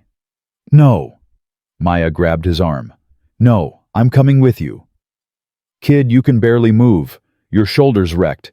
You need medical attention. I don't care. Maya's voice was fierce despite the pain. That box belongs to my father. Those boys killed him. I'm not sitting here while someone else finishes this for me. I've spent 2 years being helpless, being invisible, being the girl everyone leaves behind. Not anymore. Not today. Jake studied her face. Whatever he saw there made him smile, a thin, grim smile that held more respect than pity. You've got your daddy's fire, he said. I can see it in your eyes. Then let me use it. Jake looked at Mike. Mike shrugged. She's stubborn as hell, Mike said. Reminds me of my daughter. Fine. Jake reached down and scooped Maya into his arms like she weighed nothing. But you stay behind me. You stay quiet. And if things go sideways, you let us handle it. Deal. Deal. At 10:58 a.m., they started running. Jake carried Maya through the forest with surprising speed, his boots finding solid ground where there seemed to be nothing but roots and rocks. Mike ran ahead, following the trail of broken branches and scattered leaves that Blake and Tyler had left in their rush to escape. They're heading for the main road, Mike called back. Probably got a car waiting. Then we cut them off. Jake veered left, pushing through a dense stand of pines. There's a switchback about a quarter-mile ahead. If they're on foot, we'll get there first. Maya clung to Jake's neck, her shoulders screaming with every jolt and bump. But she didn't complain. Didn't ask him to slow down. Every second that passed was another second Blake had to destroy the evidence. At 11:03 a.m., they heard voices. Jake slowed to a stop, pressing his back against a massive oak tree. He lowered Maya gently to the ground and put a finger to his lips. Blake's voice drifted through the trees, high-pitched with panic. We have to burn it, right now, before anyone finds us. Blake, we just pushed a girl off a cliff. Tyler's voice was cracking with hysteria. We just committed murder, and you want to stop and have a bonfire. She's not dead. What?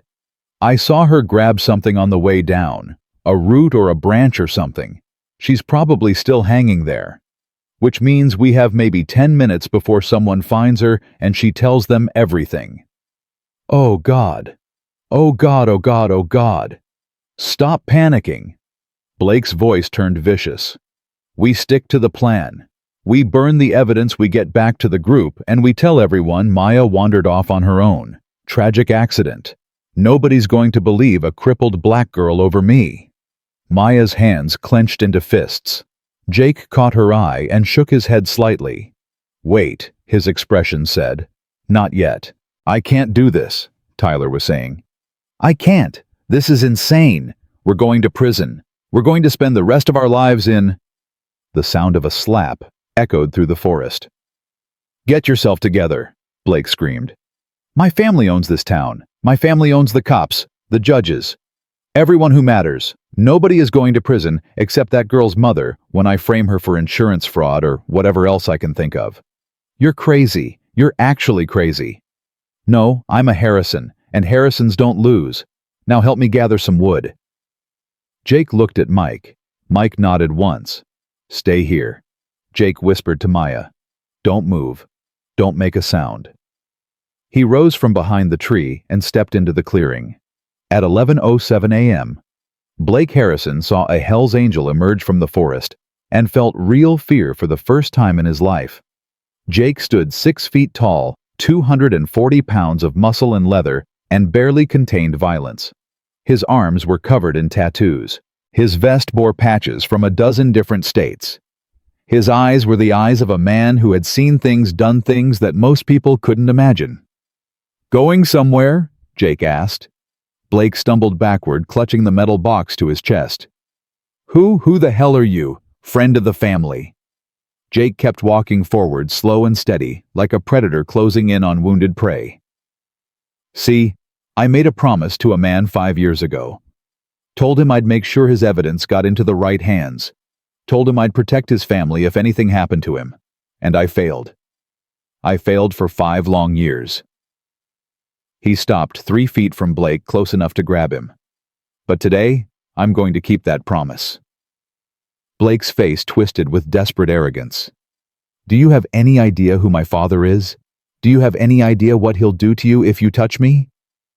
I know exactly who your father is. Jake's voice was quiet, deadly. He's a murderer, a poisoner, a man who dumps toxic waste into rivers and watches children die of cancer rather than cut into his profit margins. And if he wants to come after me, he's welcome to try. But right now, we're not talking about him. We're talking about you. Tyler! Blake screamed. Tyler, help me! But Tyler was already running, crashing through the bushes, feet pounding on dirt, fleeing toward the main trail as fast as his legs could carry him.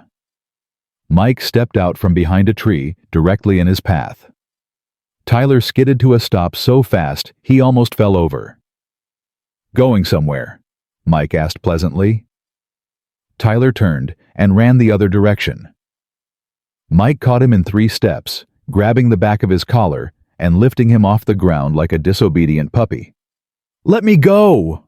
Tyler thrashed wildly. Let me go! I didn't do anything! It was all Blake's idea. I tried to stop him. Then you'll have plenty to tell the police.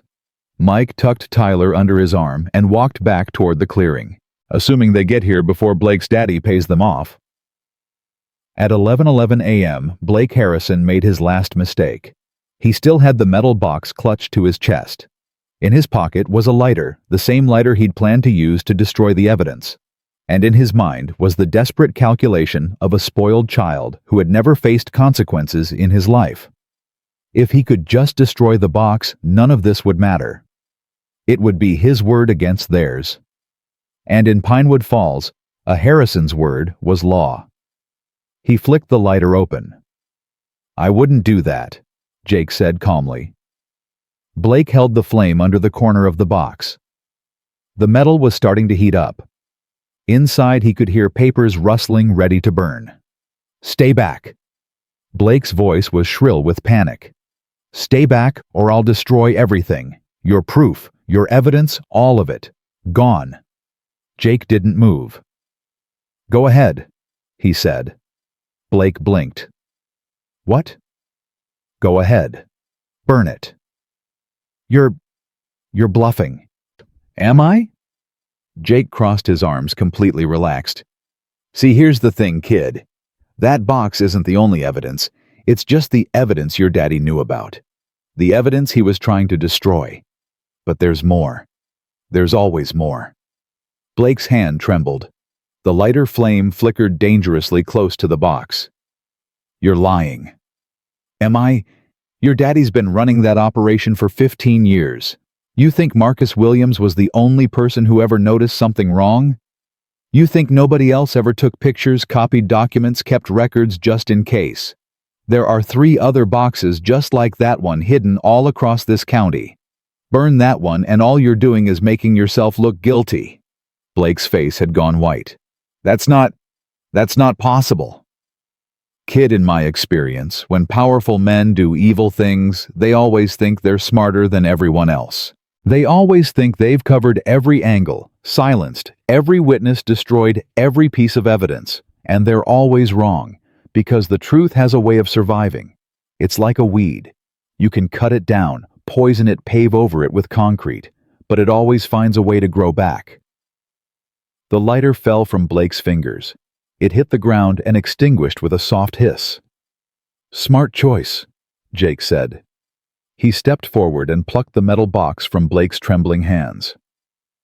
At 11:14 a.m., Maya Williams finally got to confront her father's killer. She had crawled to the edge of the clearing during Jake's standoff with Blake, using her one good arm to drag herself across the forest floor.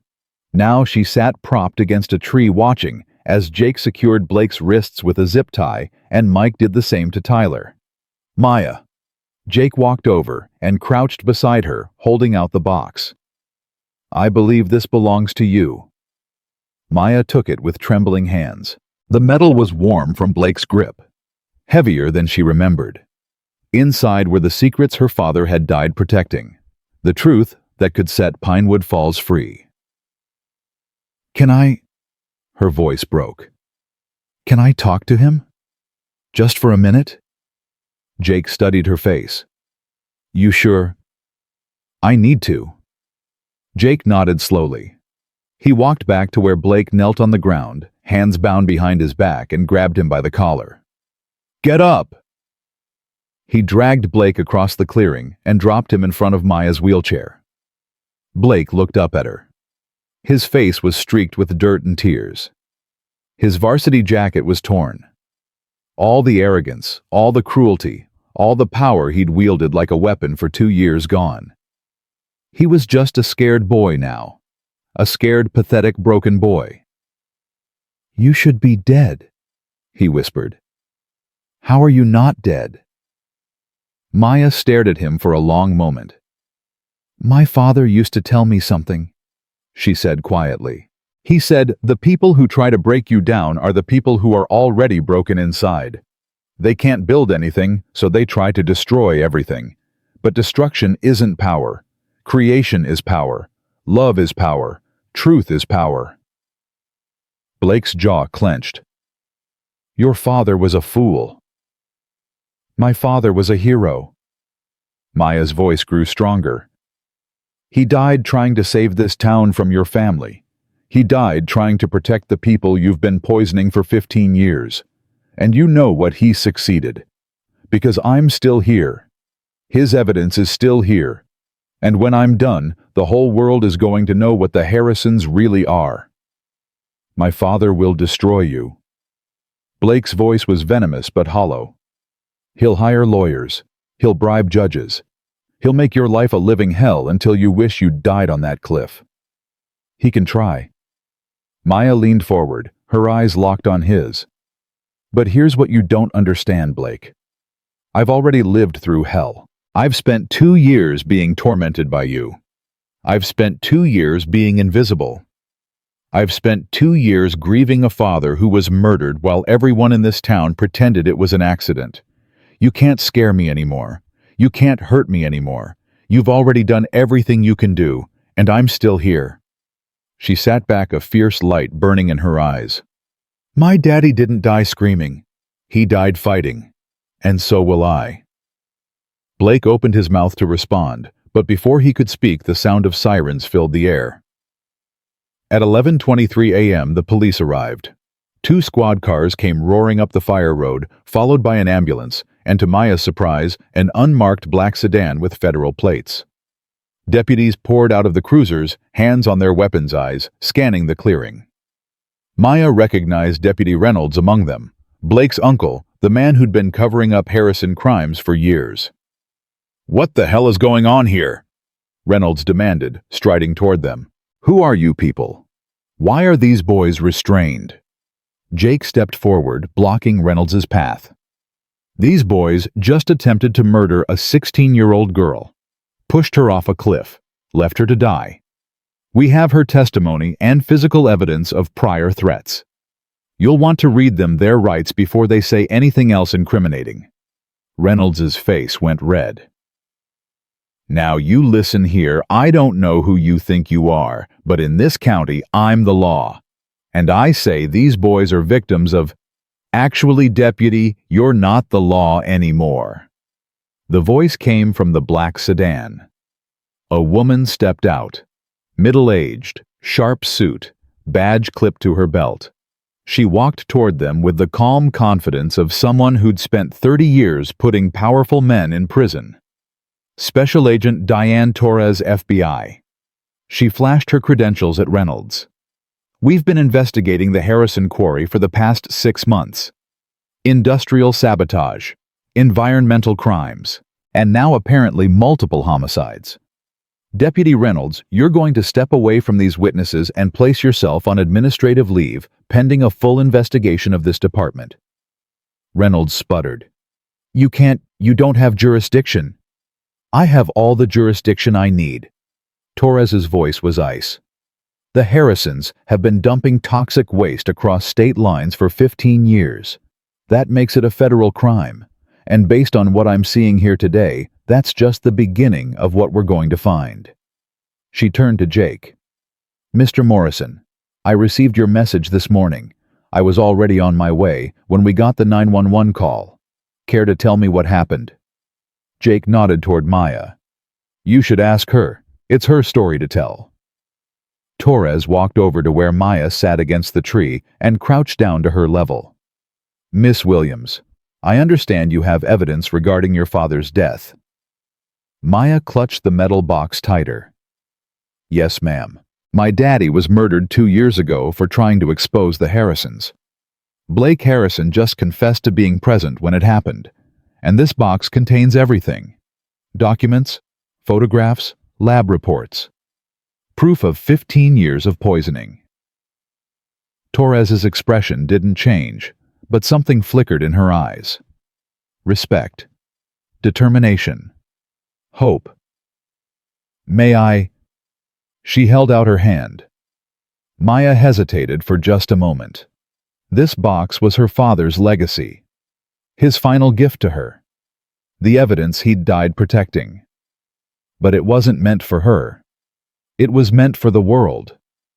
She handed it over. Torres opened the box carefully and began leafing through the contents. With each page, her expression grew grimmer. My God, she whispered. This is everything. Dates, locations, chemical compositions, even internal memos showing they knew about the contamination. She looked up at Maya. Your father was incredibly brave. I know, Maya said quietly. I always knew. At 11:31 a.m., they loaded Blake Harrison and Tyler Reed into separate squad cars. Blake was silent now, his face blank, his eyes staring at nothing. The reality of his situation had finally sunk in. No amount of money, no amount of influence, no amount of Daddy's protection was going to save him this time. Tyler, on the other hand, was talking. Crying. Confessing everything to anyone who would listen. I didn't want to hurt her, he sobbed as they pushed him into the back seat. I told Blake to stop. I told him it was going too far. But he wouldn't listen. He never listens. Please, you have to believe me. I'm not like him. I'm not a murderer. Maya watched them go with empty eyes. She'd spent 2 years hating Blake Harrison. 2 years dreaming of revenge. 2 years imagining what it would feel like to finally see him brought to justice. But now that it was happening, she didn't feel victorious. She didn't feel triumphant. She just felt tired. Tired and sad and hollow. Jake sat down beside her. How you holding up, kid? Maya shook her head slowly. I don't know. I thought I'd feel something. Happy. Relieved. Something. But I just feel empty. Yeah. Jake nodded. That's normal. The adrenaline's wearing off. The shock's setting in. You've been running on pure survival instinct for hours and now your body's trying to catch up. He paused. Plus, this isn't really over. Blake's arrest is just the beginning. There's going to be trials, media. Your mother's going to find out what happened. The whole town's going to know the truth about your father. I know. Maya stared at the box in Agent Torres's hands. I've been preparing for this moment for weeks, but I never really thought about what comes after. Nobody ever does. Jake put a hand on her shoulder, the good one. But here's what I can tell you. You're not alone anymore.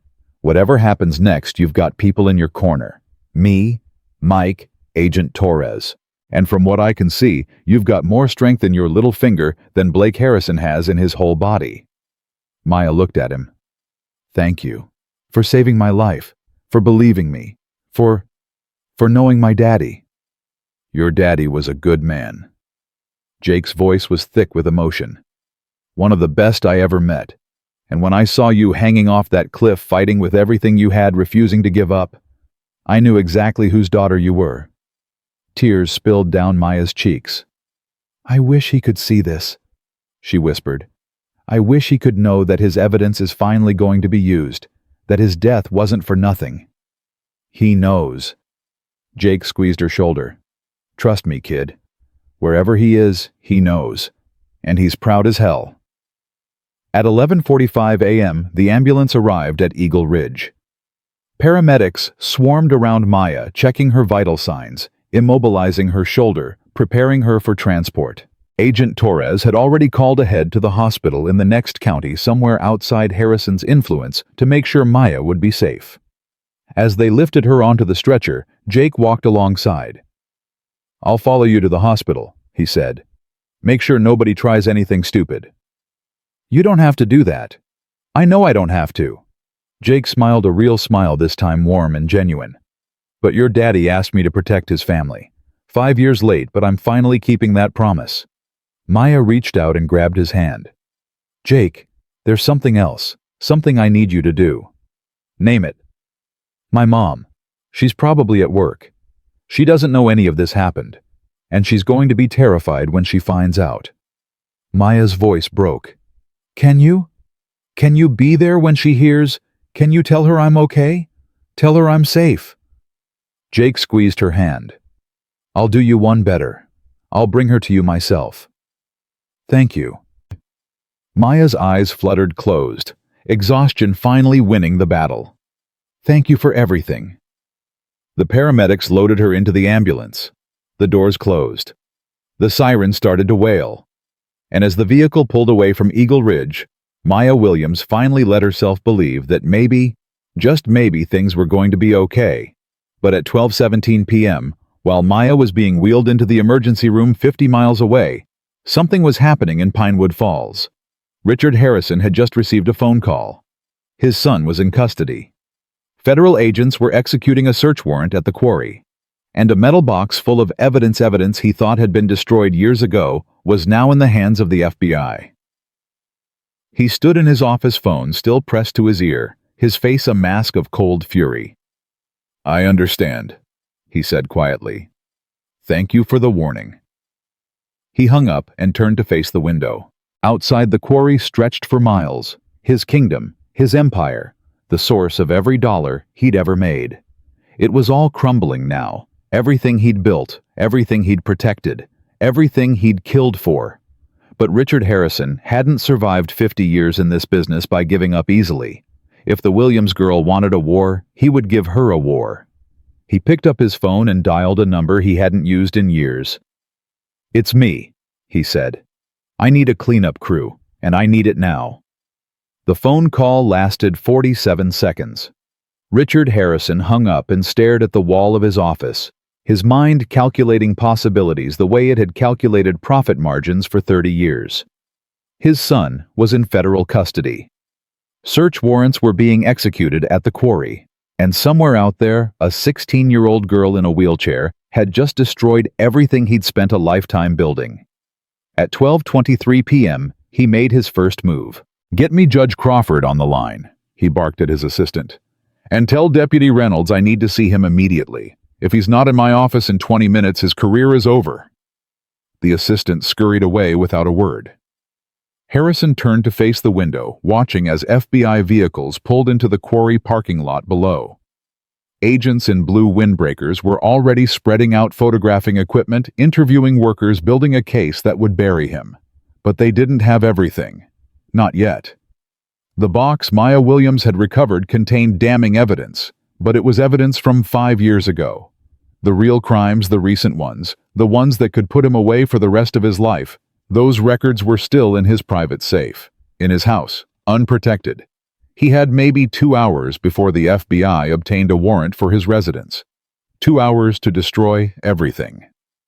At 12:41 p.m., Denise Williams received a phone call that shattered her world. She was in the middle of administering medication to a patient when her personal cell started buzzing. Hospital policy said to ignore it, but something instinct, maternal intuition, the cold hand of fate made her check the screen. Unknown number. She almost didn't answer, but her finger moved before her brain could stop it. Mrs. Williams. A man's voice. Rough. Unfamiliar. My name is Jake Morrison. I'm with your daughter. She's alive, but she's been hurt. I need you to stay calm and listen to me very carefully. Denise's legs gave out beneath her. She grabbed the edge of the patient's bed, her vision tunneling, her breath coming in short gasps. What do you mean hurt? What happened? Where is she?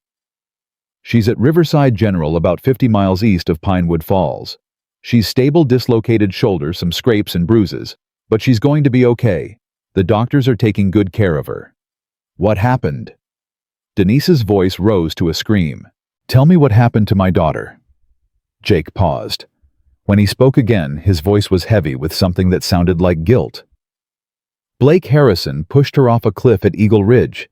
He tried to kill her, Mrs. Williams. He almost succeeded. The world stopped spinning.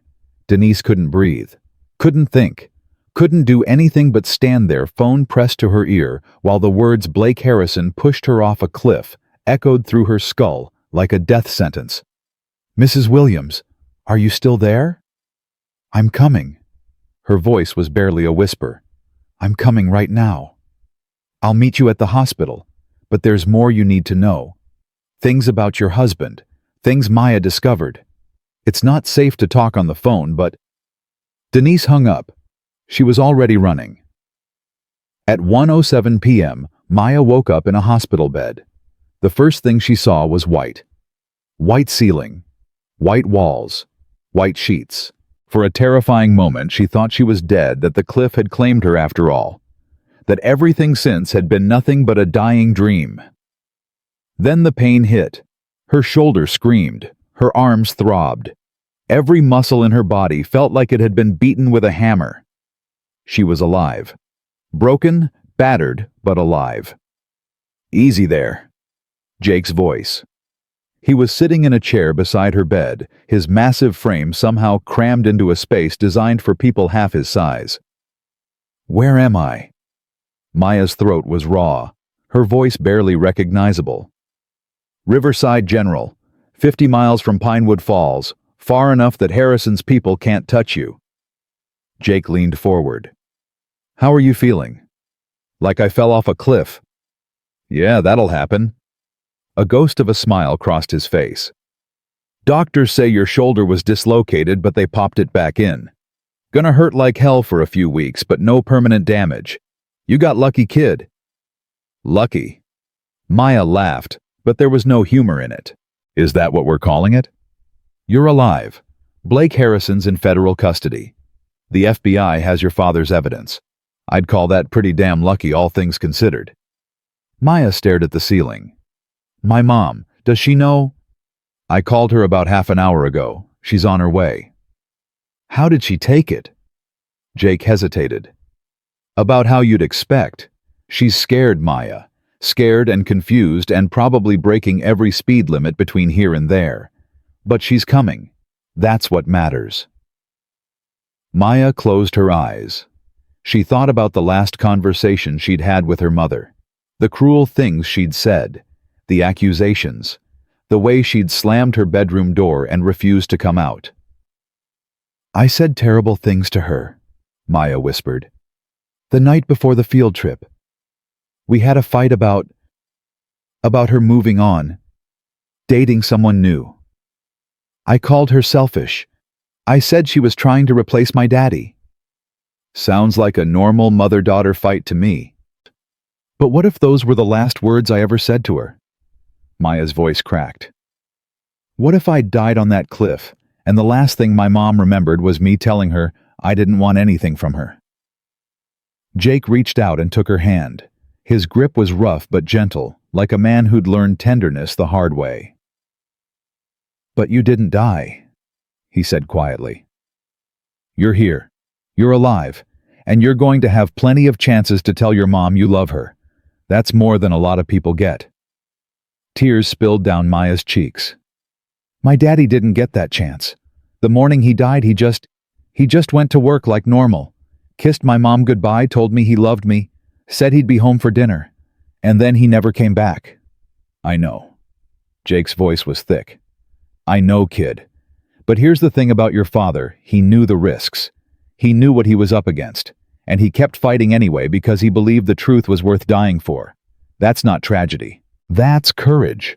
And you inherited every bit of it. At 1:34 p.m., the door burst open. Denise Williams flew into the room like a hurricane made of fear and love and desperate relief.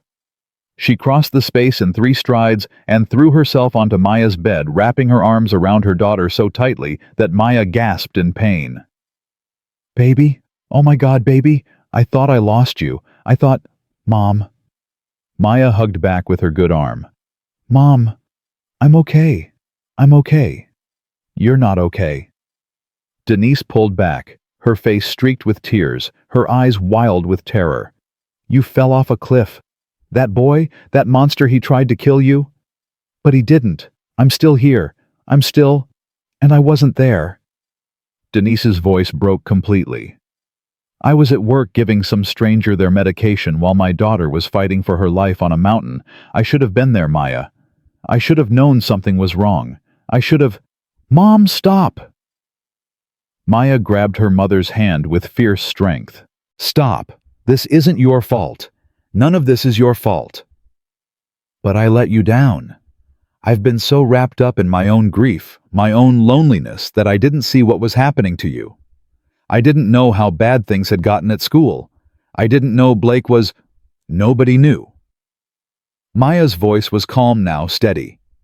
Blake's family has been covering up their crimes for 15 years. They killed Daddy. They poisoned this whole town. And nobody knew because they made sure nobody could find out. Denise went pale. What do you mean they killed Daddy? Maya looked at Jake. Jake nodded slowly and stepped forward.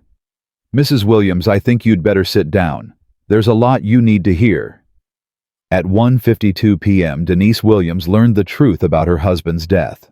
She sat in the chair Jake had vacated, her hands folded in her lap, her face a mask of shock as Maya and Jake explained everything. The letter Marcus had hidden, the evidence he'd gathered, the murder that had been covered up as an accident, Blake's confession at the cliff. When they finished, Denise didn't speak for a long time. 2 years, she finally whispered. For 2 years I believed he was drunk. I believed he fell. I believed... Her voice cracked. I was ashamed of him, Maya. I was ashamed of my own husband because I thought he died doing something stupid and reckless, and the whole time he was a hero. He was always a hero, Mom. Maya squeezed her mother's hand. He was trying to protect us, protect everyone, and they killed him for it. And you? Denise's eyes locked onto Maya's face with sudden fierce intensity. You went after them alone. You found his evidence. You confronted those boys. Maya, do you have any idea how dangerous that was? Do you have any idea what could have happened? I know exactly what could have happened. Maya met her mother's gaze without flinching. But I couldn't let them get away with it anymore. I couldn't let Daddy's death mean nothing. Denise stared at her daughter. For a long moment the air between them was thick with emotion, fear, anger, pride, love. Then Denise lunged forward and hugged Maya again, gentler this time, careful of her injured shoulder. You're so much like him, she whispered. Stubborn, brave, too brave for your own good. She pulled back and cupped Maya's face in her hands. I'm so proud of you, baby, and so scared, and so proud. I'm sorry about what I said, before the field trip, about you dating someone new. I didn't mean... Shh. Denise shook her head. We'll talk about that later. Right now, the only thing that matters is that you're alive. Mrs. Williams. Jake's voice was tense. I hate to interrupt, but we have a problem. Denise turned. What kind of problem? Jake held up his phone, his face grim. I just got a message from one of my brothers in Pinewood Falls. Richard Harrison's not waiting for the FBI to come to him. He's destroying evidence at his house right now, and that's not all. What else? Jake's jaw tightened. Apparently, he's also making calls to some very dangerous people. People who make problems disappear. And right now, the biggest problem in Richard Harrison's life is your daughter. At 2:17 p.m., the first threat arrived. A hospital orderly Maya had never seen before walked into her room with a syringe in his hand. He was already reaching for her IV line when Jake grabbed his wrist and twisted. The orderly screamed. The syringe clattered to the floor. Jake slammed the man against the wall so hard the drywall cracked. "Who sent you?" Jake's voice was deadly calm. "I don't know what you're talking about." The orderly's face was white with pain. "I'm just here to give her medication." "Really?" Jake nodded toward the syringe on the floor. "Then you won't mind if we have the lab test that first." The orderly's eyes flickered toward the door. That was all the answer Jake needed. He drove his knee into the man's stomach, dropping him to the ground in a gasping heap. Within seconds, he had the orderly's hands zip-tied behind his back. "Mike!" Jake shouted into the hallway. "We've got a situation." Big Mike appeared in the doorway, his face hardening when he saw the scene. "Another one. Third in the last hour. Harrison's not playing around." Jake pulled out his phone. "I'm calling Torres. We need federal protection on this room now." Denise had thrown herself in front of Maya's bed, her body a shield between her daughter and any other threats. "How did they find us? How did they know where we were?" "Harrison's got connections everywhere," Jake said grimly. "Hospitals, police departments, even federal agencies. The man's been building his network for 30 years. It's going to take more than one arrest to bring it down." "So what do we do?" Jake looked at Mike. Mike nodded slowly. "We do what we do best," Jake said. "We circle the wagons." At 2:43 p.m. the Hells Angels arrived. Not just Jake and Mike. Not just a handful of riders. 50 motorcycles roared into the Riverside General parking lot, their engines shaking the windows, their riders forming a wall of leather and chrome around the hospital entrance. Maya watched from her window as they dismounted and took up positions. Some stood guard at the doors. Others patrolled the perimeter. A few disappeared inside, presumably to secure the hallways and stairwells. "Who are all these people?" Denise asked, her voice awed. "Brothers," Jake said simply. "From 6 different chapters across 3 states. When I put out the call, they came. That's what family does." "But why, they don't even know Maya." Jake turned to look at her, his eyes serious. "They know what she did. They know she stood up to powerful people who've been hurting the innocent for years. In our world, that makes her one of us, and we protect our own." Maya stared at the line of bikers below. Rough men with tattoos and scars and faces that had seen hard times. Men the world had written off as criminals, as outlaws, as threats to society. But right now, they were the only thing standing between her and Richard Harrison's assassins. "Thank you," she whispered. Jake smiled. "Don't thank me yet, kid. This is just the beginning." At 3:15 p.m., Agent Torres arrived with a federal protection detail. She walked into Maya's room, flanked by 4 agents in tactical gear, her face tight with controlled anger. "We've arrested 2 more of Harrison's people trying to access this floor," she said without preamble. "One was disguised as a nurse. The other had credentials identifying him as hospital security. Neither of them actually work here." "So Harrison's still making moves," Jake said. "More than moves. We've got intercepts of his phone calls. He's offering $200,000 to anyone who can make Maya Williams disappear before she can testify." Torres turned to look at Maya. "You're the only witness to his son's confession. Without you, the case against the Harrisons becomes a lot more complicated." "Then we keep her safe," Denise said fiercely. "We don't let anyone near her." "That's the plan. But there's a complication." Torres pulled out her phone and showed them a news article. 30 minutes ago, someone set fire to your house in Pinewood Falls. It's a total loss. Everything inside is destroyed." Denise's hand flew to her mouth. What? Our house. Maya's voice was hollow. They burned our house. Arson. Deliberate and thorough. The fire department couldn't save anything. Torres's expression was grim. I'm sorry. I know that doesn't help, but... The letter. Maya's heart stopped. My daddy's letter.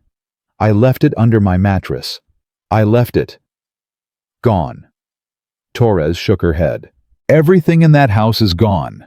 If there was additional evidence there, Harrison's people made sure it doesn't exist anymore. Maya felt like the ground was falling out from under her again. The letter. Her father's final words to her. The handwriting she'd traced with her fingers 100 times. The love that had poured out of every sentence. Gone. Burned. Destroyed. No. Her voice broke. No. That was all I had left of him. That was... Denise pulled her close, holding her as she sobbed. I know, baby. I know. He wrote it for me. He hid it where only I could find it. And now it's gone. They took everything. They took him, and now they've taken every piece of him that was left. Jake stepped forward, his voice low and fierce. They haven't taken everything, Maya. They haven't taken you. They haven't taken the evidence in that metal box. And they haven't taken the truth. But the letter was proof of your father's love. And that proof isn't in paper and ink. It's in you. It's in every brave thing you've done. It's in the way you survived that cliff. It's in the fire I see burning in your eyes, right now. Jake crouched beside her bed. Richard Harrison can burn every document, every photograph, every physical reminder of Marcus Williams. But he can't burn you. And as long as you're alive, your father's legacy lives on. Maya looked at him through tear-blurred eyes. How do you know? She whispered. How do you know I'm strong enough? Because I've been watching you all day. Because you held on to that root for 3 minutes while your arms were tearing apart. Because you crawled through that forest with a dislocated shoulder to confront the boy who tried to kill you. Jake's voice softened. Strength isn't about not being afraid, Maya. It's about being afraid and fighting anyway. And you've been fighting since the moment I met you. At 3:47 p.m., Tyler Reed made a decision that changed everything. He'd been sitting in a federal holding cell for 3 hours, terrified and alone, watching his life collapse around him. Blake had been taken to a separate facility. His uncle, Deputy Reynolds, had been suspended and was refusing to take his calls. His parents had disowned him the moment they heard what he'd done. He had nothing left. No protection, no allies, no hope. And in that darkness, something unexpected happened. Tyler Reed found his conscience. I want to talk, he said to the agent guarding his cell. I want to make a deal. I'll tell you everything about the Harrisons, about the quarry, about what really happened to Marcus Williams. Everything. The agent raised an eyebrow. Everything. There's more than what's in that box. A lot more. Blake used to brag to me about the things his family did. People they paid off. Evidence they destroyed. Accidents they arranged. Tyler's voice cracked. I was too scared to say anything before. But I'm not scared anymore. I'm done being scared. And what do you want in return? Tyler shook his head. I don't want protection. I don't want immunity. I just want to stop being a monster. He looked up at the agent with haunted eyes. That girl Maya. She almost died because I was too much of a coward to stop Blake. Her father died because I was too young to understand what was happening. I can't change any of that, but I can make sure the whole truth comes out. All of it. At 4:12 p.m., Agent Torres called Maya with the news. Tyler Reed is cooperating, she said. Fully. He's giving us names, dates, locations, everything. And it's bigger than we thought, Maya. Much bigger. What do you mean? The Harrisons haven't just been poisoning Pinewood Falls. They've been running a network of illegal waste disposal across 5 states. We're talking dozens of sites, thousands of victims, millions of dollars in bribes and cover-ups. Maya felt dizzy. All this time, all these years, and nobody knew. People knew, but they were too scared to talk, too powerless to fight back. Your father was the first person brave enough to document everything, and now because of what you did, we have enough to bring down the entire operation. What happens now? Now we build the case, we execute warrants, we make arrests. Torres paused. And we keep you safe until you can testify. Richard Harrison is still out there, Maya. He's still dangerous. Until he's in custody, we can't let our guard down. I understand. Good. Get some rest. Tomorrow's going to be a long day. At 4:45 p.m., Richard Harrison made his final play. He was sitting in his study watching the news coverage of his empire's collapse when his phone rang. Unknown number. Mr. Harrison? A voice he didn't recognize. I understand you're looking for someone to solve your problem. Who is this? Someone who makes problems disappear. For the right price. Harrison's hand tightened on the phone. And what would the right price be? 500,000, half up front, half when the job is done. The girl will be dead before sunrise, and there won't be a trace of evidence leading back to you. How do I know I can trust you? You don't. But you're running out of options, Mr. Harrison. The FBI is building a case that will put you away for life. Your son is going to prison. Your network is crumbling. If you want any chance of surviving this, you need to eliminate the only witness who can tie everything together. Harrison stared out the window at the flashing lights of the FBI vehicles still parked in his driveway. Do it, he said. At 5:23 p.m., Jake Morrison received a text from an unknown number. He read it once, twice. His face went white. We need to move, he said sharply. Now. Denise looked up from Maya's bedside. What's wrong? Harrison's hired a professional. Someone's coming for Maya tonight. Jake was already on his phone barking orders. Mike, get the bikes ready. We're relocating in 10 minutes. Relocating where? Agent Torres demanded. Somewhere they won't expect. Somewhere we can defend. Jake looked at Maya. Can you travel? I can do whatever I need to do. Good, because we're about to find out how serious Harrison really is. At 5:41 p.m., Maya was loaded into an ambulance with blacked-out windows, but they didn't go to another hospital. Instead, the ambulance driven by Big Mike headed deep into the mountains, followed by a convoy of 20 Hells Angels on their motorcycles. Their destination was a cabin owned by one of Jake's brothers. Remote, defensible, completely off the grid. As they drove, Maya watched the sunset through the back windows of the ambulance. The sky was painted in shades of orange and red, like the world itself was on fire. You okay, kid? Jake asked. I keep thinking about what happens next. Maya's voice was quiet. Even if we survive tonight, even if Harrison gets arrested, even if everything goes perfectly, what then? I go back to Pinewood Falls. I go back to that school where everyone watched Blake torture me for 2 years. You don't have to go back to anything. After this is over, you can start fresh. New town, new school, new life. But what about my mom? She's lived in Pinewood Falls her whole life. Her job is there. Her friends, everything. Jake smiled. I think your mom would follow you to the ends of the earth if that's what you needed. That's what parents do.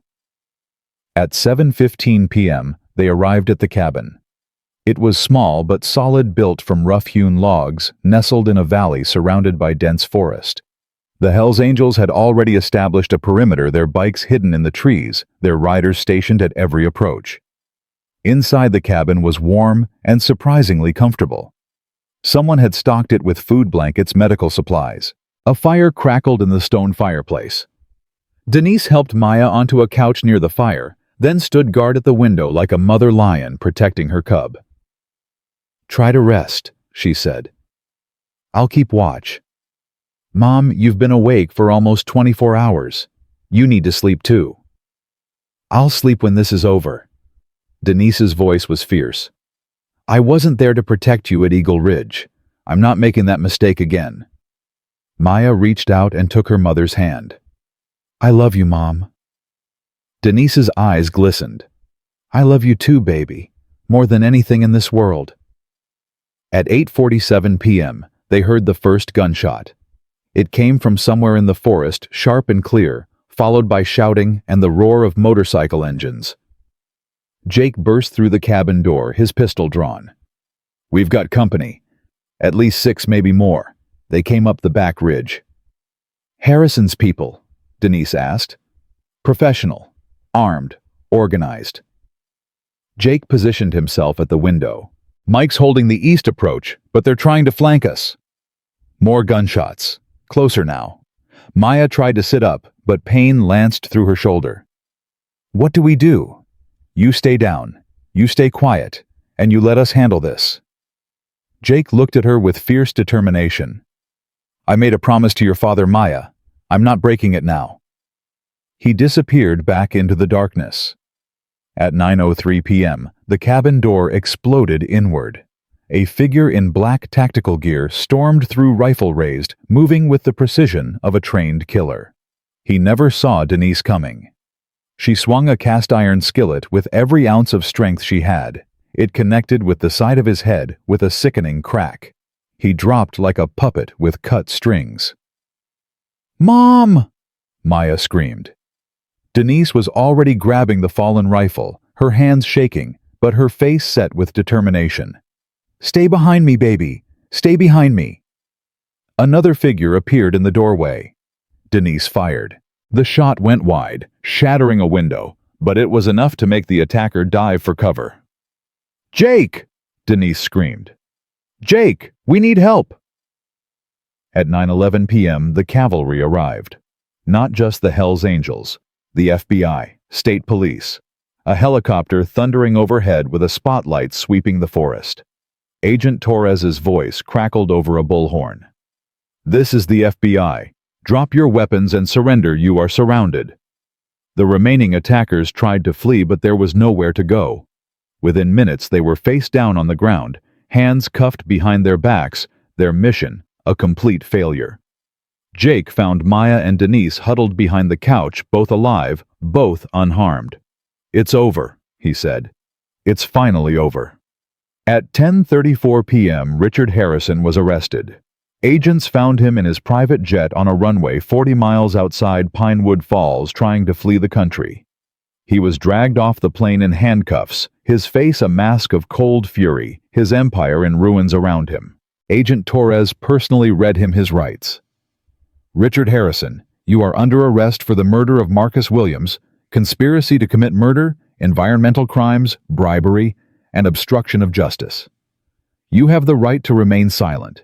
Anything you say can and will be used against you in a court of law." Harrison said nothing.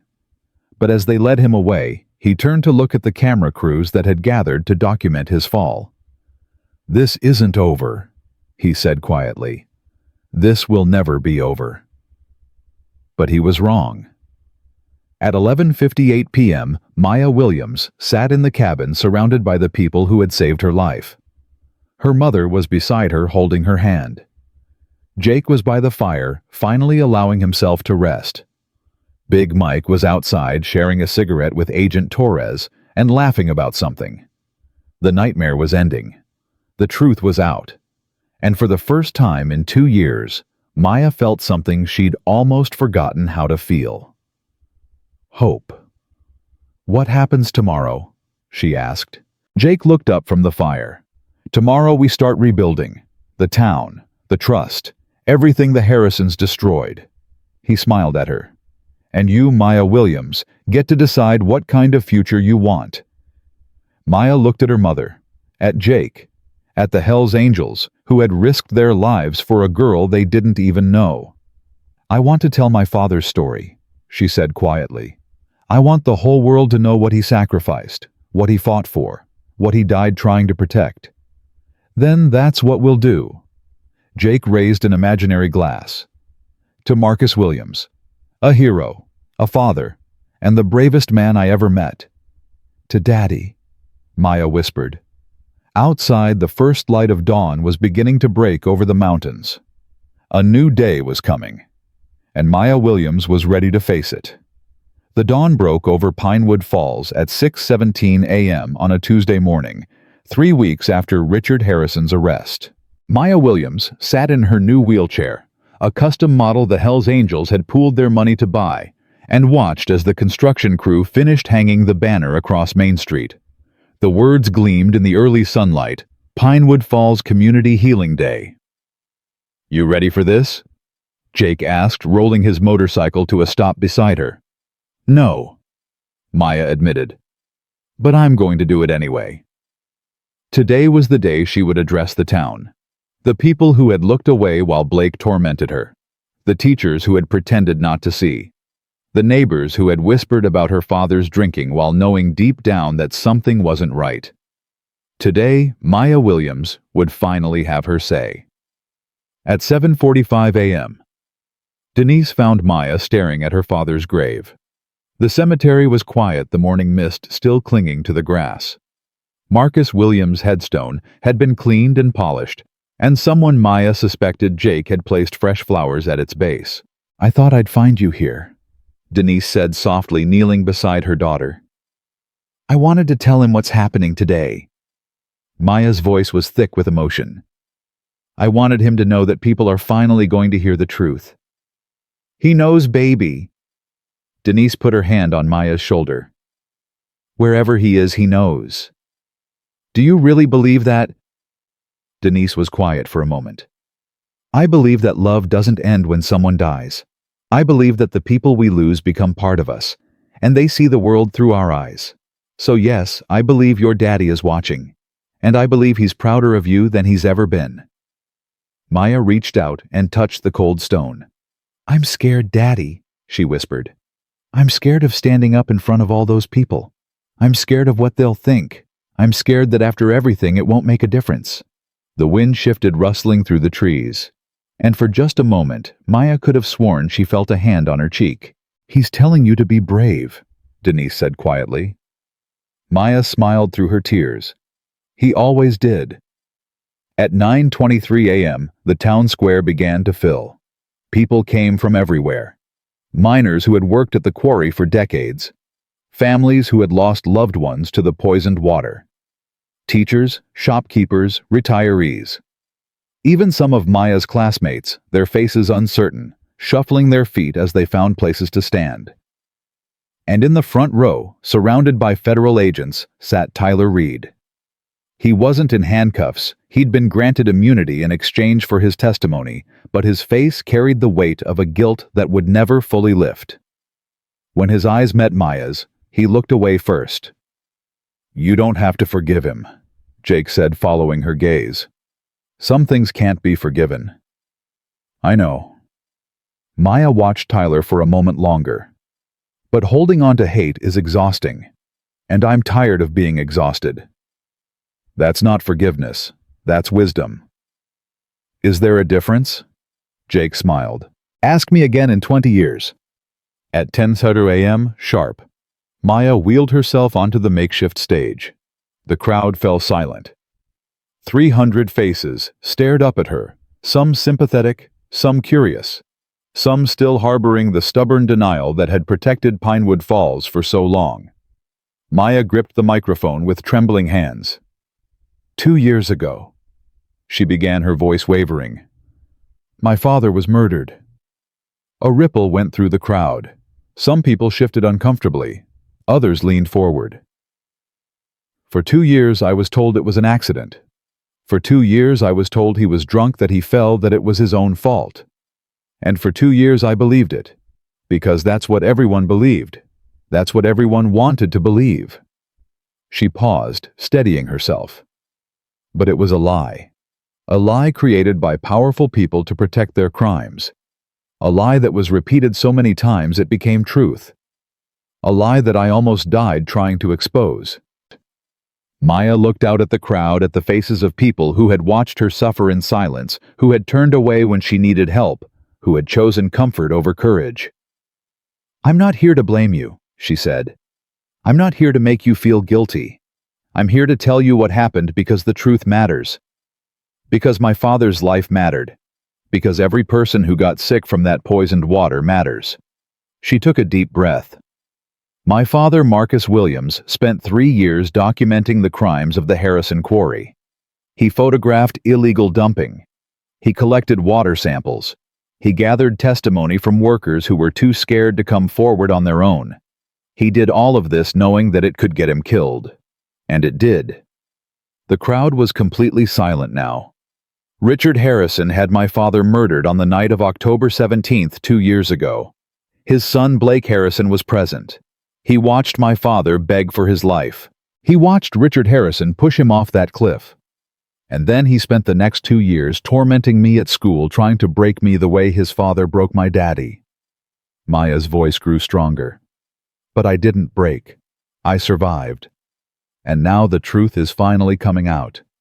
Richard Harrison is in federal custody, awaiting trial for murder, environmental crimes, and conspiracy.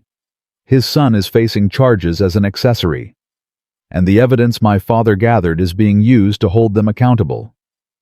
She looked directly at Tyler Reed. Some people have chosen to do the right thing even when it was hard. Tyler Reed was part of what happened to me at Eagle Ridge. He stood by while Blake tried to kill me. But he also chose to testify. He chose to tell the truth when it mattered most. I don't know if that's enough. I don't know if anything is ever enough. But I believe in second chances because that's what my father would have believed.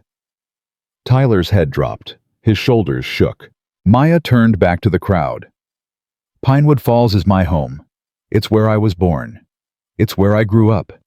It's where my father is buried. And I want it to be a place where people don't have to be afraid to tell the truth. I want it to be a place where children don't get sick because a rich man decided his profits were worth more than their lives. I want it to be a place where people like my father are celebrated as heroes, not buried as accidents. She raised her chin. I can't do that alone. None of us can. But together, we can make this town into something better. Something worth fighting for. Something worth living for. Maya's voice rang out across the square. My name is Maya Williams. My father was Marcus Williams. And I am not invisible anymore. The silence lasted for 3 heartbeats. Then someone started clapping. It was Keisha Monroe standing in the middle of the crowd, her hands coming together in sharp, defiant applause. One by one, others joined her. The clapping spread like wildfire until the entire square was thundering with it. Maya sat on that stage, tears streaming down her face, and felt something she hadn't felt in 2 long years. She felt seen. At 11:47 a.m., the first of the Harrisons' victims came forward. Her name was Clara Patterson, and she was 83 years old. She walked up to Maya with the slow determination of someone who had been waiting decades for this moment. My husband worked at that quarry for 40 years. Clara said, her voice quavering. He died of liver cancer at 62. The doctors couldn't explain it. A healthy man never drank, never smoked, and his liver just failed. She reached out and took Maya's hands. I always knew something was wrong. I knew it in my bones. But I didn't have proof. I didn't have the courage to ask questions. And now, because of you and your father, I finally know the truth. More people came. Dozens of them.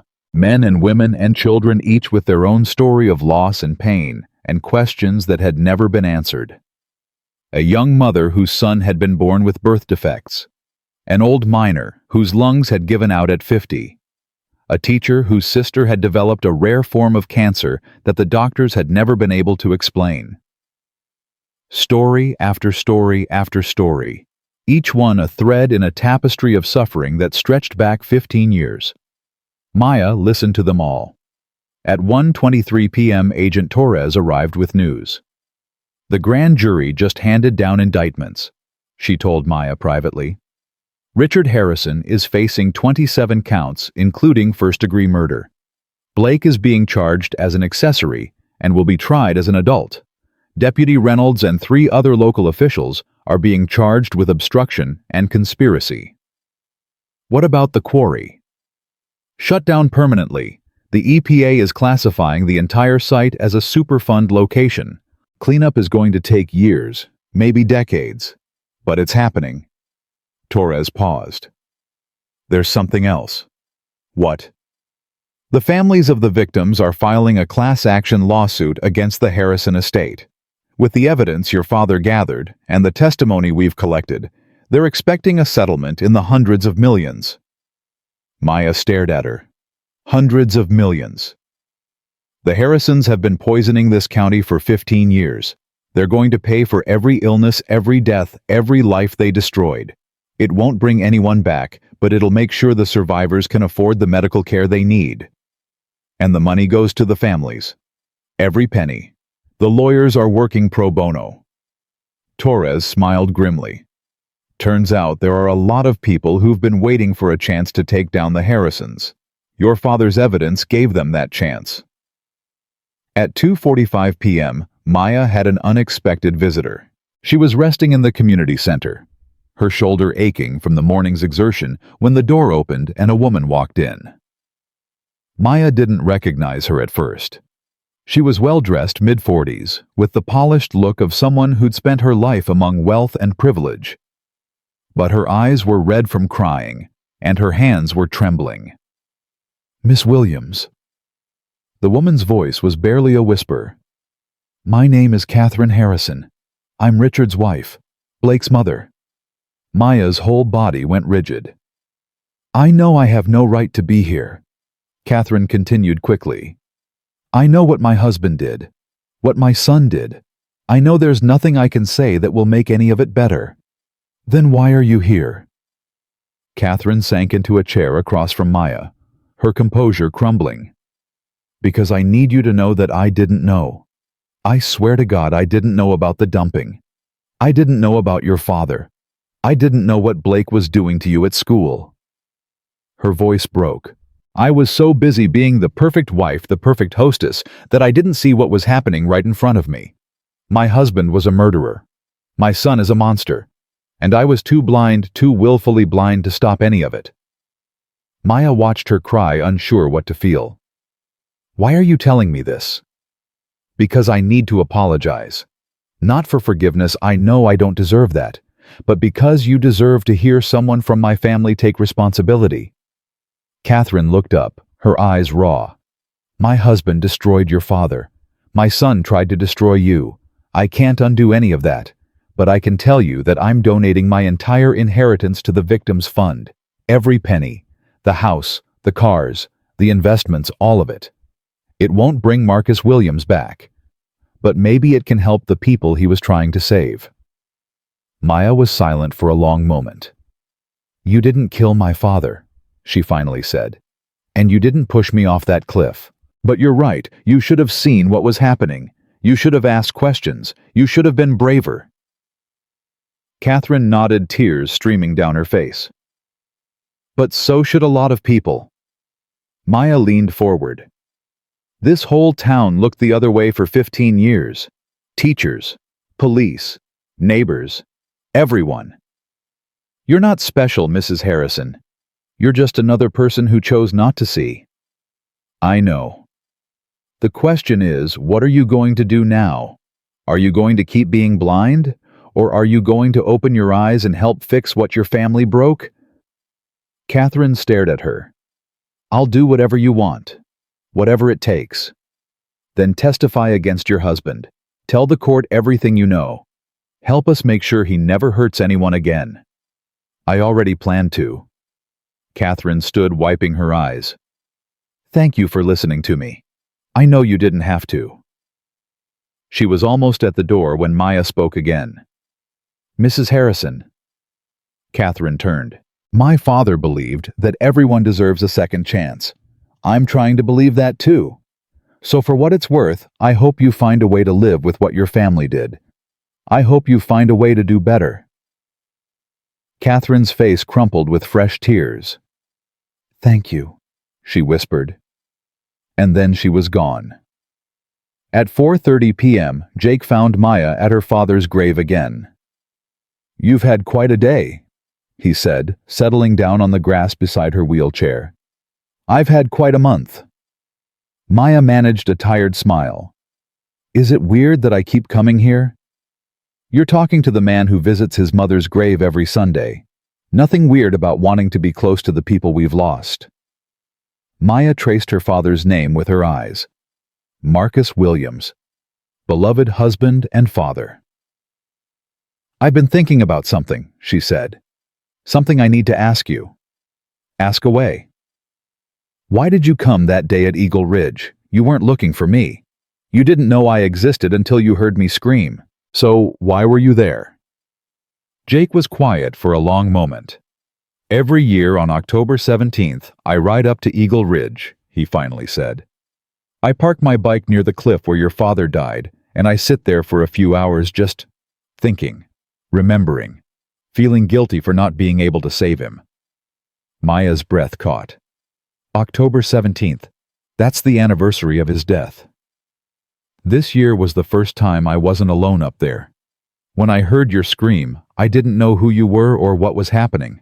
I just knew someone needed help. And maybe," his voice cracked, "maybe some part of me felt like your daddy was giving me a chance to do what I should have done 5 years ago. You think he sent you to save me?" "I don't know what I think, but I know that I was in exactly the right place at exactly the right time.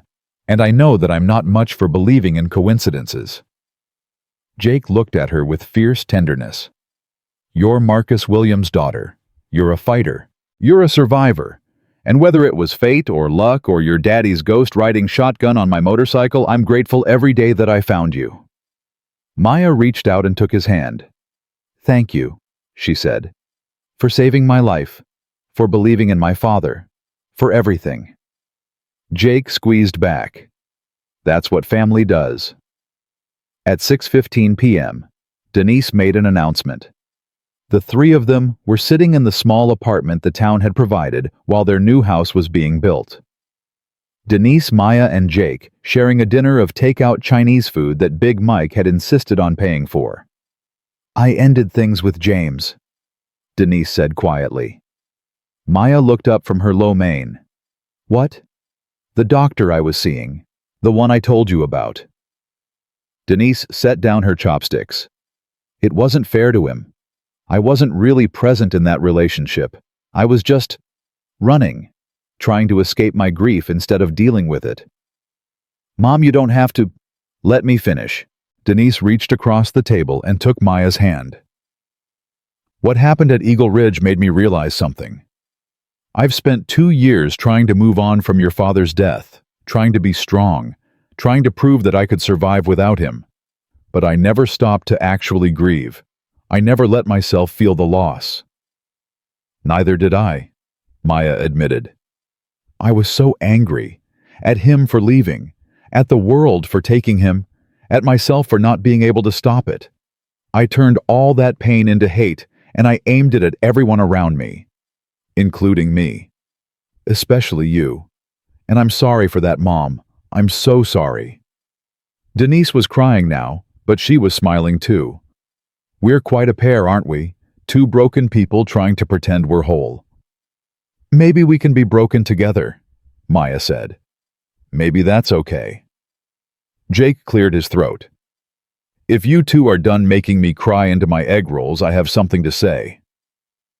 They both turned to look at him. "I've been thinking about what comes next," he said. "For all of us. And I have a proposal." "What kind of proposal?" Denise asked. "The kind where I stick around. Permanently." Jake looked between them uncharacteristically nervous. "I've spent my whole life running from one place to another, never staying anywhere long enough to put down roots. But these past few weeks being here with you two fighting alongside you, it's the first time in years I've felt like I belong somewhere. Jake." "I'm not asking for anything romantic," he added quickly. "That's not what this is about. But your daddy was my friend, and I failed him once. I don't want to fail him again. I want to be here. For Maya. For you. For whatever comes next." Denise was staring at him with an expression Maya couldn't quite read. "You want to stay in Pinewood Falls?" she finally asked. "I want to stay with my family." Jake's voice was rough with emotion. "And that's what you two are, whether you want me or not." The silence stretched for several heartbeats. Then Denise reached across the table and took Jake's hand. "I think," she said slowly, that Marcus would have liked that. Maya felt something warm bloom in her chest. Not the heat of anger or grief, but something gentler. Something that felt like hope. "Does this mean I have to call you Uncle Jake now?" she asked. Jake laughed a real laugh, full and warm. "You can call me whatever you want, kid, as long as you don't call me late for dinner." At 8:30 p.m., 3 months later, Maya stood before a very different crowd. The courtroom was packed. Reporters from every major news outlet in the country had flown in to cover what was being called the trial of the decade. Richard Harrison sat at the defendant's table, his face a mask of cold defiance. And Maya Williams, 16 years old, sat in the witness stand. "Miss Williams," the prosecutor said, "can you tell the court what happened on the morning of the field trip to Eagle Ridge?" Maya looked at Richard Harrison. He stared back, his eyes burning with hatred. This was the man who had killed her father, the man who had ordered her death, the man who had poisoned an entire town to protect his profits, and he had absolutely no power over her anymore. "Yes," Maya said clearly. "I can." She told them everything. The letter her father had hidden, the evidence in the metal box, Blake's confession at the cliff's edge, the moment she'd been pushed over the side, the route that had saved her life, Jake's hands pulling her back from oblivion. She told them about 2 years of torment at Pinewood Falls High School, about the teachers who looked away, about the principal who blamed her for being bullied, about the systematic cruelty that Blake Harrison had inflicted on her while the whole town pretended not to see. She told them about her father, about his courage, about his sacrifice, about the evidence he'd gathered that was now being used to bring his killers to justice. And when she was finished, the courtroom was silent. "Thank you, Miss Williams," the prosecutor said softly. "No further questions." The defense attorney stood. He was one of the most expensive lawyers in the country, hired by what remained of the Harrison fortune. "Miss Williams," he said smoothly, "isn't it true that you have a personal vendetta against my client?" "Yes," Maya replied calmly. "He murdered my father. I'd say that's pretty personal." "And isn't it possible that your testimony is colored by that vendetta, that you're exaggerating or even fabricating details to ensure a conviction?" Maya looked at him steadily. "Everything I've said is documented in my father's evidence. Everything I've said has been corroborated by Tyler Reed's testimony. Everything I've said can be verified by forensic analysis of the quarry site." She paused. "Is there anything specific you'd like to challenge, counselor?" The lawyer opened his mouth, closed it, glanced at his client. Richard Harrison's face had gone gray. "No further questions," the lawyer said. At 10:15 a.m., 6 weeks later, the verdict came in. Richard Harrison, guilty on all counts. Blake Harrison, guilty on all counts. Deputy Reynolds, guilty on all counts. The courtroom erupted. Reporters scrambled for their phones. The victims' families wept with relief and vindication. And Maya Williams sat in the gallery holding her mother's hand, feeling the weight of 2 years finally lifting from her shoulders. "We did it, Daddy," she whispered. "We did it." At 2:30 p.m. on a sunny Saturday afternoon, Pinewood Falls held a memorial service. The whole town gathered at the cemetery to witness the unveiling of a new headstone for Marcus Williams. The old one had been removed, replaced by something grander, something that reflected the truth of who he had been. Marcus Williams, beloved husband and father, protector of the innocent. He told the truth when it cost everything. 1975 to 2021. Maya sat in front of the headstone, surrounded by the people who had become her family. Denise on one side, Jake on the other. Big Mike and the Hells Angels standing in a respectful line behind them. Keisha Monroe, who had deferred her college enrollment to stay and help rebuild the town. Even Agent Torres, who had driven 4 hours to be there. "He would have hated all this attention," Denise said softly. "He would have complained about it for weeks," Maya agreed. "But secretly, he would have loved it." Jake laughed. "Your daddy never was good at hiding his feelings. Man wore his heart on his sleeve." "That's what made him brave," Maya said. He felt everything so deeply. The injustice, the suffering, the need to do something about it. He couldn't have looked away even if he'd wanted to. She placed a white feather at the base of the headstone. "Rest now, Daddy. You did everything you could. And because of you, this town is finally going to heal." At 4:45 p.m., Maya made a decision. She was standing on the stage where she'd given her speech months earlier, looking out at the town square where construction crews were already working on new buildings. The old Harrison quarry had been demolished. A community center was going up in its place. "You've got that look," Jake said, walking up beside her. "What look?" "The look your daddy used to get when he was about to do something crazy." Maya smiled. "I've been offered a spot at a private school in D.C. Full scholarship. Top academics. Everything I could ever want." "That's incredible. You're taking it, right?" "No." Jake stared at her. "No. I'm staying in Pinewood Falls." Maya turned to face him. "This town needs people who are willing to fight for it. People who aren't going to run away when things get hard. My daddy stayed and fought and it got him killed, but it also saved this place. I want to finish what he started." "Maya, you don't owe this town anything. They abandoned you. They looked the other way while you suffered." "I know, and I'm not staying for them." She took a deep breath. "I'm staying for the kids who are still being bullied at that school, for the families who are still sick from the poisoned water, for everyone who's ever felt invisible and powerless and alone. I want to be the person who sees them, the person who fights for them." Jake was quiet for a long moment. "Your daddy would be proud," he finally said. "I know." Maya smiled. "That's why I'm doing it." At 7:00 p.m. 1 year later, Maya Williams rolled across a stage to receive her high school diploma. The auditorium was packed.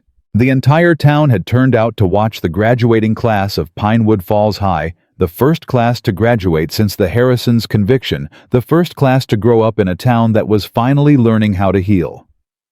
When Maya's name was called, the applause was deafening. She shook Principal Donovan's hand, the new principal who had replaced the old one after he'd been fired for negligence, and accepted her diploma with trembling fingers. But she didn't go back to her seat. Instead, she wheeled herself to the microphone.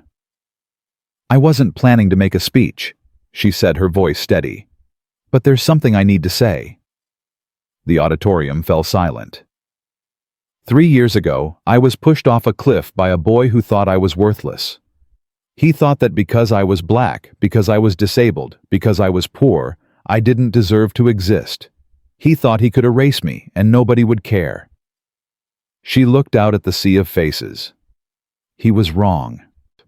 The applause started again, but Maya raised her hand. "I'm not telling you this so you'll feel sorry for me.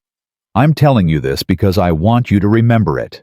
I want you to remember that the people who try to break you down are the people who are already broken inside. I want you to remember that your worth isn't determined by what others think of you, it's determined by who you choose to be." She took a deep breath. "My daddy used to say that truth is like a weed. You can cut it down, poison it, pave over it with concrete, but it always finds a way to grow back." And he was right. The truth about what happened to him, about what the Harrisons did to this town, it survived. It grew, and it brought down people who thought they were untouchable. Maya's voice grew stronger. "So here's what I want you to remember as you leave this school and go out into the world. Never stop telling the truth. Never stop fighting for what's right. Never let anyone make you feel like you're too small or too weak or too different to matter. Because you do matter. Every single one of you." She looked at her mother in the audience, tears streaming down her face. At Jake standing in the back with his Hells Angels brothers. At Keisha, who had finally left for Howard and was watching on a video call. "My name is Maya Williams," she said. "I am the daughter of Marcus Williams, and I am not invisible. I am not worthless. I am not broken." She raised her diploma high. "I am unbreakable." The auditorium exploded. At 9:30 p.m., Maya sat alone at her father's grave. The stars were coming out scattered across the sky like diamonds on black velvet. The wind whispered through the trees, carrying the scent of new beginnings. "I graduated today, Daddy," she said softly. "Top of my class. Full scholarship to Georgetown. I'm going to study law. I'm going to help people like you. People who try to do the right thing and get destroyed for it. I'm going to make sure their voices get heard." She touched the headstone gently. "Mom's doing better. She's still not dating anyone, but she's happy. Really happy. Jake's been good for both of us. He's not trying to replace you, he knows he never could. But he's family now. The kind of family you choose, not the kind you're born into." A tear slid down her cheek. "I still miss you every day. I still wake up sometimes expecting to hear your voice, to smell your cologne, to feel your arms around me. And when I remember that you're gone, it hurts just as much as it did the day we buried you." She wiped her eyes. "But I'm okay, Daddy. I'm really okay. Not because the pain went away, but because I learned to carry it. I learned that grief isn't something you get over, it's something you grow around. It becomes part of you, like a scar that tells a story." She smiled through her tears. "And your story, Daddy, it's a good one. It's a story about a man who loved his family more than anything. A man who stood up when everyone else sat down. A man who died trying to save his town." Maya leaned forward and pressed her lips to the cold stone. "I love you, Daddy. I'll always love you. And I promise I will never stop fighting." She sat there for a long time, listening to the wind, feeling the weight of her father's memory wrapped around her like a warm blanket. And when she finally wheeled herself away from the grave, she didn't look back. Because Marcus Williams wasn't in that cemetery. He was in Maya's heart. And he always would be. At 11:59 p.m., Maya Williams stood on the porch of her new house, looking up at the stars. Her mother was inside talking to Jake about plans for the weekend. Big Mike was working on his motorcycle in the driveway, cursing at a stubborn bolt. Somewhere in the distance, a dog barked. It was an ordinary night in an ordinary town. But Maya knew better than anyone that there was no such thing as ordinary. Every moment was precious. Every breath was a gift. Every day was a chance to choose who you wanted to be. She had been broken. She had been pushed off a cliff. She had been left for dead by people who thought she was worthless. But she had survived. She had risen. And she would keep rising every single day for the rest of her life. Because that's what heroes did. That's what her father had done. And Maya Williams was her father's daughter. The wind picked up rustling through the trees, and Maya could have sworn she heard her father's voice one last time, carried on the breeze like a whispered blessing. "That's my girl. That's my brave, beautiful girl." Maya smiled. "I know, Daddy," she said. "I know." She turned and went inside, closing the door on the darkness, stepping into the light of her new life. And in the end, that was the truth that mattered most. Not that she had been pushed off a cliff, but that she had learned to fly. Maya Williams was unbreakable, and the whole world was about to find out.